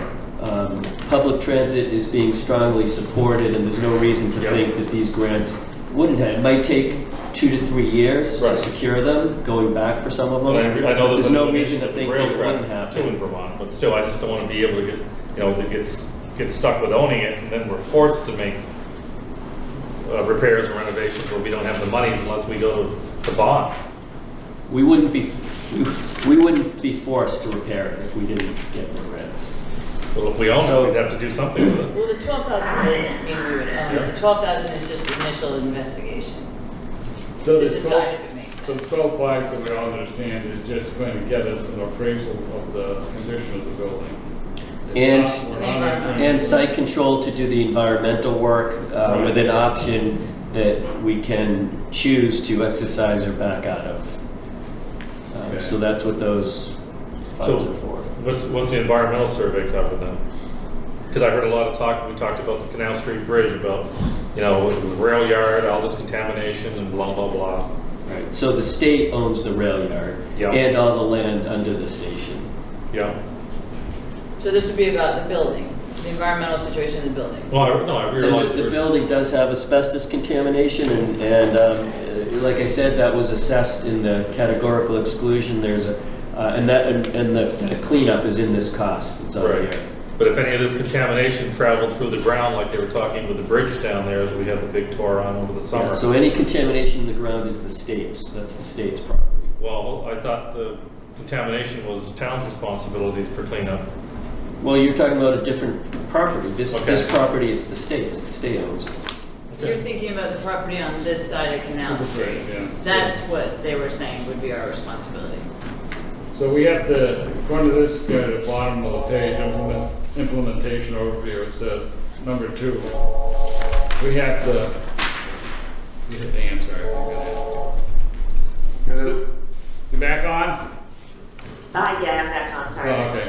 No problem, we're still playing around with the railroad station. And number 2 says, we have to pay into an option agreement for $5,000. With the Vermont Rail System, they don't want to own it. Well, so the $5,000 is an option so that we have first right of refusal while we do the exploratory work, and if the feasibility is not there, we get the $5,000 back if we opt out. Where does it say that we get the $5,000 back? Well, this isn't an option agreement. This is a step-by-step plan of what we would do. So the option agreement would come before you. You would need to authorize the option before we execute it. That would, if this is approved at town meeting, we will bring an option agreement to the board. Yeah, so basically, what that option agreement is a first right of refusal.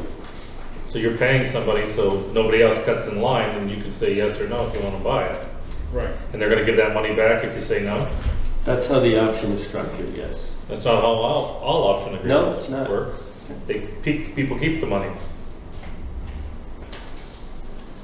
And this Do we is, have any idea what they're looking to sell that for? Sorry, if we ever got to that point. So they had been asking $248,000, and in the most recent, that was 2 years ago, in the conversation last month with the general manager, they indicated that they would be open to the commercial appraised value, because a lot of these grants is what that's based on, and I'm pretty sure that'll come in at less than $100,000 at this point. okay, so if I may, But that's part of the work that we're suggesting we do, is get the commercial appraisal that's required for the federal grants to purchase. right. You talked earlier on, last time, I think 3 meetings ago or thereabouts, about a lot of roof repair and something else, right? That the roof repair was done, yes. Roof repair was done. Yes. Oh, I thought you were seeking funds to do a roof repair. No. The other question is, clarify for me, state owns land, railway owns the building. Yes. What's the town of Rockingham to own? Say that again? State of Vermont owns the property, Yes. railway owns the building. Yes. We get involved as the town of Rockingham, what are we going to own? So we would be purchasing and renovating the rail station. The building itself. The building itself, and the town leases the property for $1 a year. So we wouldn't The be- state leases, yes. Right, so we won't be owning the property at all. The Do they- state would continue to own the property, and they want to continue to own the property because it's important to them that the property stays in public transit and rail, both freight Yeah. and Amtrak. So is there a pilot program involved with that right now with the state of Vermont? Would they make a payment? I don't know the answer to that. I don't believe so. There are pilot payments the state makes to the town. I'm not sure if that property is. So and maybe I'm not clear on this, but how would somebody be paying taxes on it if the state of Vermont owns the land and they don't pay anything now? The building has a value, and you pay a property tax on the building. Is there a tax currently paid by Vermont Railway on the building? No. So what would lead me to believe that somebody else owning the building would pay a tax on it? Because it's a choice. We've never, when Connecticut River Transit built a facility, we made a choice to pay a payment in lieu of taxes to the town. Right. So when this building is capital leased to a private operator, we would require that they make a payment in lieu of taxes. Okay. That's a choice that we have. Okay. Any property. Okay. Are we ready to finish? Well, we finished with it. Good question, Stephen. Meeting It's morning. all right. No, well, we want to cover our bases before we get hung with a short rope So or do you want whatever. to keep the article or get rid of it? Let's make a decision when our fellow board member gets back and so we have a full complement. But what? Well, I'm on the phone now, so I voted on everything else, doesn't matter. I think we vote on it now. The town stepped out of the room, Well, let's so. see if you have a consensus. Yeah, and you're not We gonna, can keep moving. Do you want to keep that? I'm okay with it on there being discussed. And I don't have a problem. Sue, you all set? I'm fine with it, yes. Okay, Stefan? Yeah, let's discuss it and see where it goes. Okay, we'll leave it on, see where it goes. All right. Town meeting, thanks, Gary. Are you up yet? Okay, the resolution for Connecticut River Conservancy, it's in your packet. I don't know if anybody read all that stuff and looked at all the pretty pictures and. Well, I read some of that and I understand with FERC and everything else, but I want to make sure that, I want to be a good neighbor with these people. When you look at the hydro facility, we have an understanding or an agreement, which we didn't have a few years ago, where right now everything's working fine and everyone's getting along. And I understand there's some issues with the Conservancy, with the Connecticut River thing, but I just think it's important that we remember that they pay a substantial tax bill also.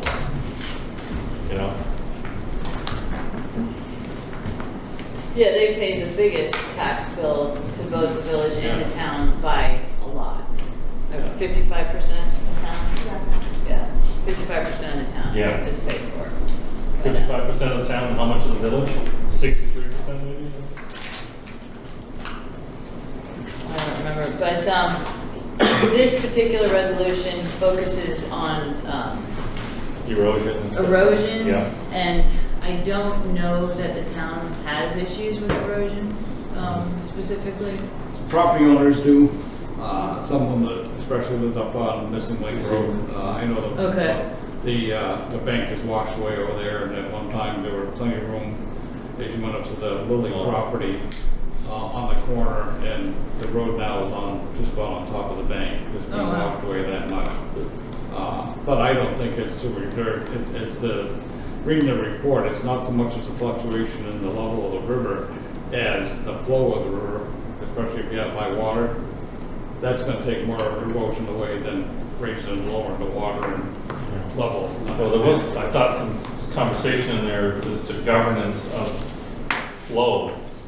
So, and a lot of those lands that some people that you mentioned, like when I drive up to Charlestown to go to work, are actually owned by the hydro for, like I call it a flood area or whatever, I'm not sure the specific term for it, but I just wanted to make that clear. So they're actually asking that they review the plan of their licensing application, make sure that they have something in there that's going to address the concerns of the Conservancy. Basically, that's what the resolution is asking for. Right. So if we okay that, it's up to FERC to implement anything that happens. So we can, this is basically our putting our 2 cents in and saying, yeah, we agree with the Conservancy. But if FERC says it's not that important, if you look at it, they're saying it's the level of the water that's causing it, and it's a he said, she said type of situation. Right. FERC saying it's not the flows, and they're saying it's the level of the river. So, you know. Right. And you can tell just the way the river moves around by the current. Yeah. So. No, And that's going to do with the level of the water. I don't want to reminisce in here, but I just heard a Vermont Public Radio article that was about 2 weeks ago with a gentleman from Maine that was involved a lot with us down here on the hydro back a few years ago. Kind of like stepping back in time here. All right. But yeah. Any comments on this Conservancy thing? So you have any comments on that resolution? No, I don't. I mean, other than I feel like there's a lot of information here that it would have been nice if somebody from the Conservancy came and kind of argued their case a bit more. So I feel that's kind of missing. And with Irene and all of that, it's just really hard to know where this is coming from, the erosion. Okay. Well, there are without getting into the real depths of this report, which I honestly haven't had time. Didn't we appoint a couple of people from this community to sit up there? Yeah, Margaret Perry, and I think Tom. To be on what? And there's also a 3-day. Yeah, to attend those meetings. Thing. It's not just our. Yeah. There's things that happen up above that affect down below, and right. It's a complex thing that I don't feel we. No. So you're talking about the FERC meeting? Yeah, one area where I hope the town does consider taking action, if we can figure out how to make it work time-wise, is in the area of recreation facilities, because that's a possible economic development program, and a lot of other communities are looking at that too, because the obligation of the dam property owners in the licensing process is to compensate and mitigate for damages, and so the river really can't be used as much for recreation. So, so there's some possible changes to what they do at Harris Cove and also down here that they actually might not mind complying with. So you might see this again. You might see the FERC stuff again. I hope you do. Yeah. So what's the board's pleasure with this resolution? What are we being asked to do right now? You would be putting it on town meeting.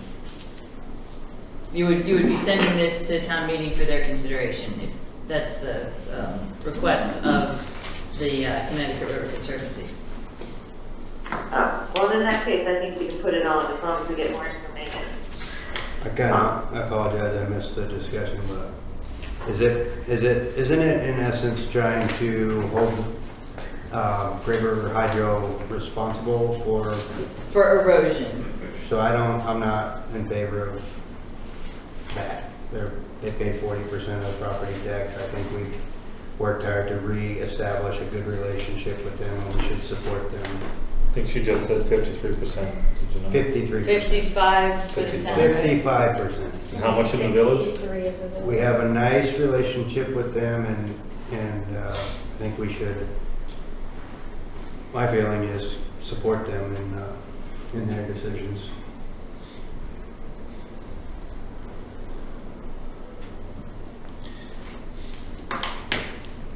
I was speaking of that relationship while you were out. Sorry. No, that's fine. I'm glad somebody else realizes it. That's a big, we worked hard to reestablish that relationship for those. Actually, it doesn't say it needs to go on the town warning. No, it doesn't need to, but that was just their request. That was the request of the Conservancy. Are they coming? When are they gonna come? What's the part that they're gonna present, or? I don't know if they would be able to present at town meeting, just because there's, all the town meetings are happening at one time, but I didn't see that as something that was stated in here. Did you see it somewhere?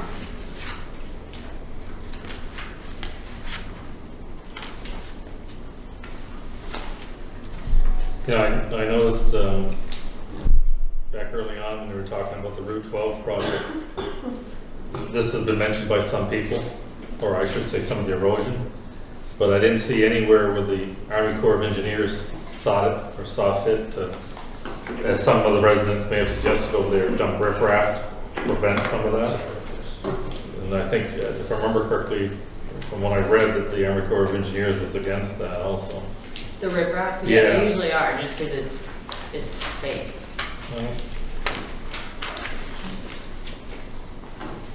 I'm not in favor of this. So you're not in favor of signing this resolution then, correct? I'm not. Okay. It doesn't say anywhere, I can't see anywhere in this, and I read this through it, that it says they want to go to town meeting. Yeah, that was, maybe they said that in the email. Well, But- we didn't get that email, so if you got it, then Yeah, that's to me. my recollection, to but me, it it's, appears I to don't, be- they're asking us just to sign this resolution. yeah, this was a pass-through. I don't know that much about it, about the erosion in Rockingham, but I am familiar with the recreational part, and I would have more of an opinion on that, but that's not what they're asking here. Right, they just asked us to sign a resolution that, for do recommended, modified dam operations and provide ongoing monitoring and all that stuff that they probably currently do anyway, but they don't do enough of it to satisfy the Conservancy. Yeah, or the property So- owners. is- Right, so what we need is consensus to, or a motion to sign or not sign the resolution here, so. Well, you I'll don't need a entertain a motion to not sign, right? Yeah. I mean, you're gonna sign.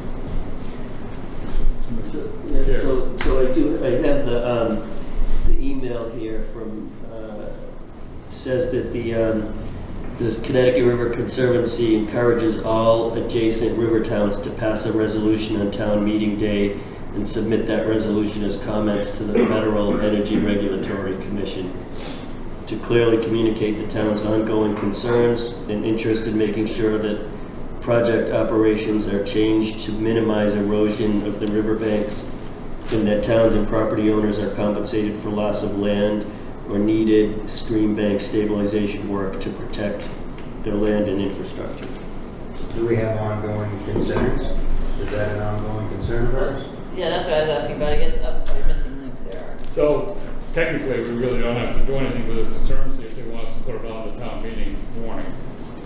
So we can neglect it, discuss it, and if it's so, which of the voters that we do something, hopefully somebody from the conservancy will be at town meeting to explain this, and we take it from there.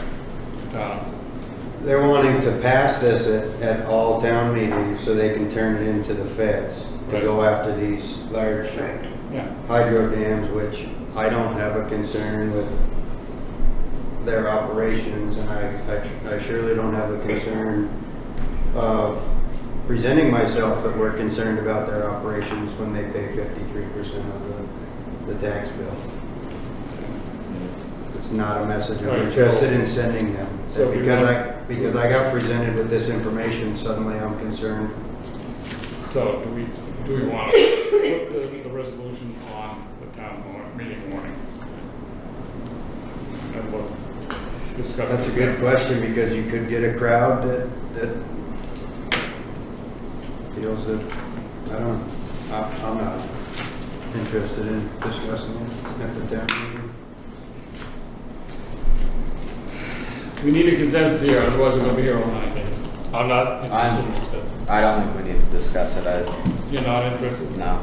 So, you're interested in putting it on the town meeting? I think things are worth a discussion, but how's their consensus? So maybe a non-binding article? If you want to put it on as a non-binding or informational only? I think the three of them, the consensus is no. Okay. Consensus, we're not going to put it on.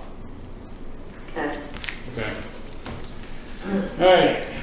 Review agenda items for the next meeting. It says February 4, but we're going to probably do January 28th, I'm going to guess. Right, right. So it's really going to be Unless the, that's a joint board. I think we can work it out so that we have a select board and then a joint board. Or the other way around. We'd just do it sequentially. Weren't the trustees having a meeting before the joint board on the 28th? They were also looking at having a meeting. So we may do like select board or trustees, overlap, select board. So Is just there anything that's keep coming your- that both entities have to decide, or is it just two separate meetings? No, the overlap is for the personnel rules Well, the overlap also. and the alumni. Yep, and then the trustees want, I believe, discuss jointly, even though the select board already signed the, Letter from Walpole. no, the, public, computer thing. Oh, yeah. Public. Well, there's two things, the nuisance ordinance and the Social media policy. Yeah, the social media policy, which I don't know if the select board wants to discuss it again or not. Right. We voted on it. We already voted on And it. the town already has a page operating. Well, yeah, the town's had, one page, the recreation, yeah. I guess where I'm going is that we don't need to be sitting there twiddling our thumbs while the trustees are doing their business and they're sitting there twiddling their thumbs while they're doing our business. I don't think anyone's at that point. And this is, it comes a situation where their second meeting that they voted not to have is being done at the expense of us hanging around. I think they talked about starting at 5:30 or 5 o'clock. Right, I had asked them if that was a possibility. So if we can do trustees first, and then the joint, and then select board only. And the select board only, I think would just be the warning. Just the warning, yeah. What? We lost connection. She's Oh, back again. Yeah, if people are going to work for the internet service here getting back, so. Yes, the trustees wouldn't interfere with you. The joint meeting would start at the normal time, and you guys would just do your warning at the end. Great. That's fine. Okay. Just discussing time for the joint board meeting. All right, so we're gonna have one on the 4th then, and the joint on the 28th, correct? Yeah, but you'll have a regular on the 28th All right. also. A joint and a regular, right? I mean, it'll be special because it won't have been scheduled. It's not on your regular time. Right. Right, and on the 28th is alumni parade, permits, and the personnel policies. Those are for the joint. Those are the two things for the joint board.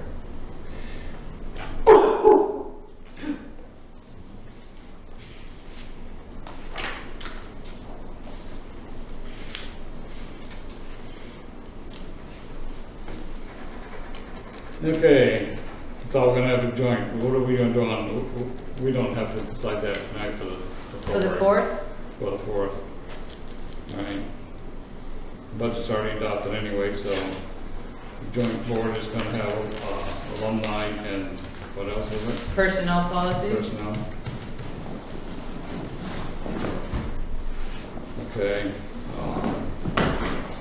Review and approve orders, bills, and warrants. Take a motion. Motion to approve orders, bills, and warrants. Second. Motion made and seconded to approve or review and approve all orders, bills, and warrants. Voice vote. All those in favor would say aye. Sue? Susan, aye. Ben, aye. Back on, all right. Peter, aye. Stefan, aye. Motion passes. Other business, Ben? No. Tom? No, you don't. Yeah, man. Okay. There will be a short executive session. Susan. Sue, do you have any other business? No, I don't have any other. Okay. We'll have a short executive session for a legal matter, and there will be no comment after. Okay? Yeah. Should only take us 5 minutes. I'm not going to guarantee that, but just a matter of passing out some information, so.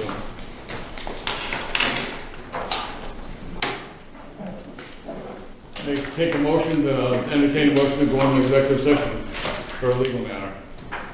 I'll make the motion to enter into an executive session to discuss a legal matter where it's premature of general knowledge to place the municipality at a substantial disadvantage. And I'm not sure if I need to read those statute numbers or. You can. You guys often do. I don't think you have to. Yeah, I don't have to have it in front of me, but. Were you invited? And inviting in the municipal manager, the town manager, and the town finance officer / HR. Second. Okay. So we're going to need, we don't need 2, we're going to need 1.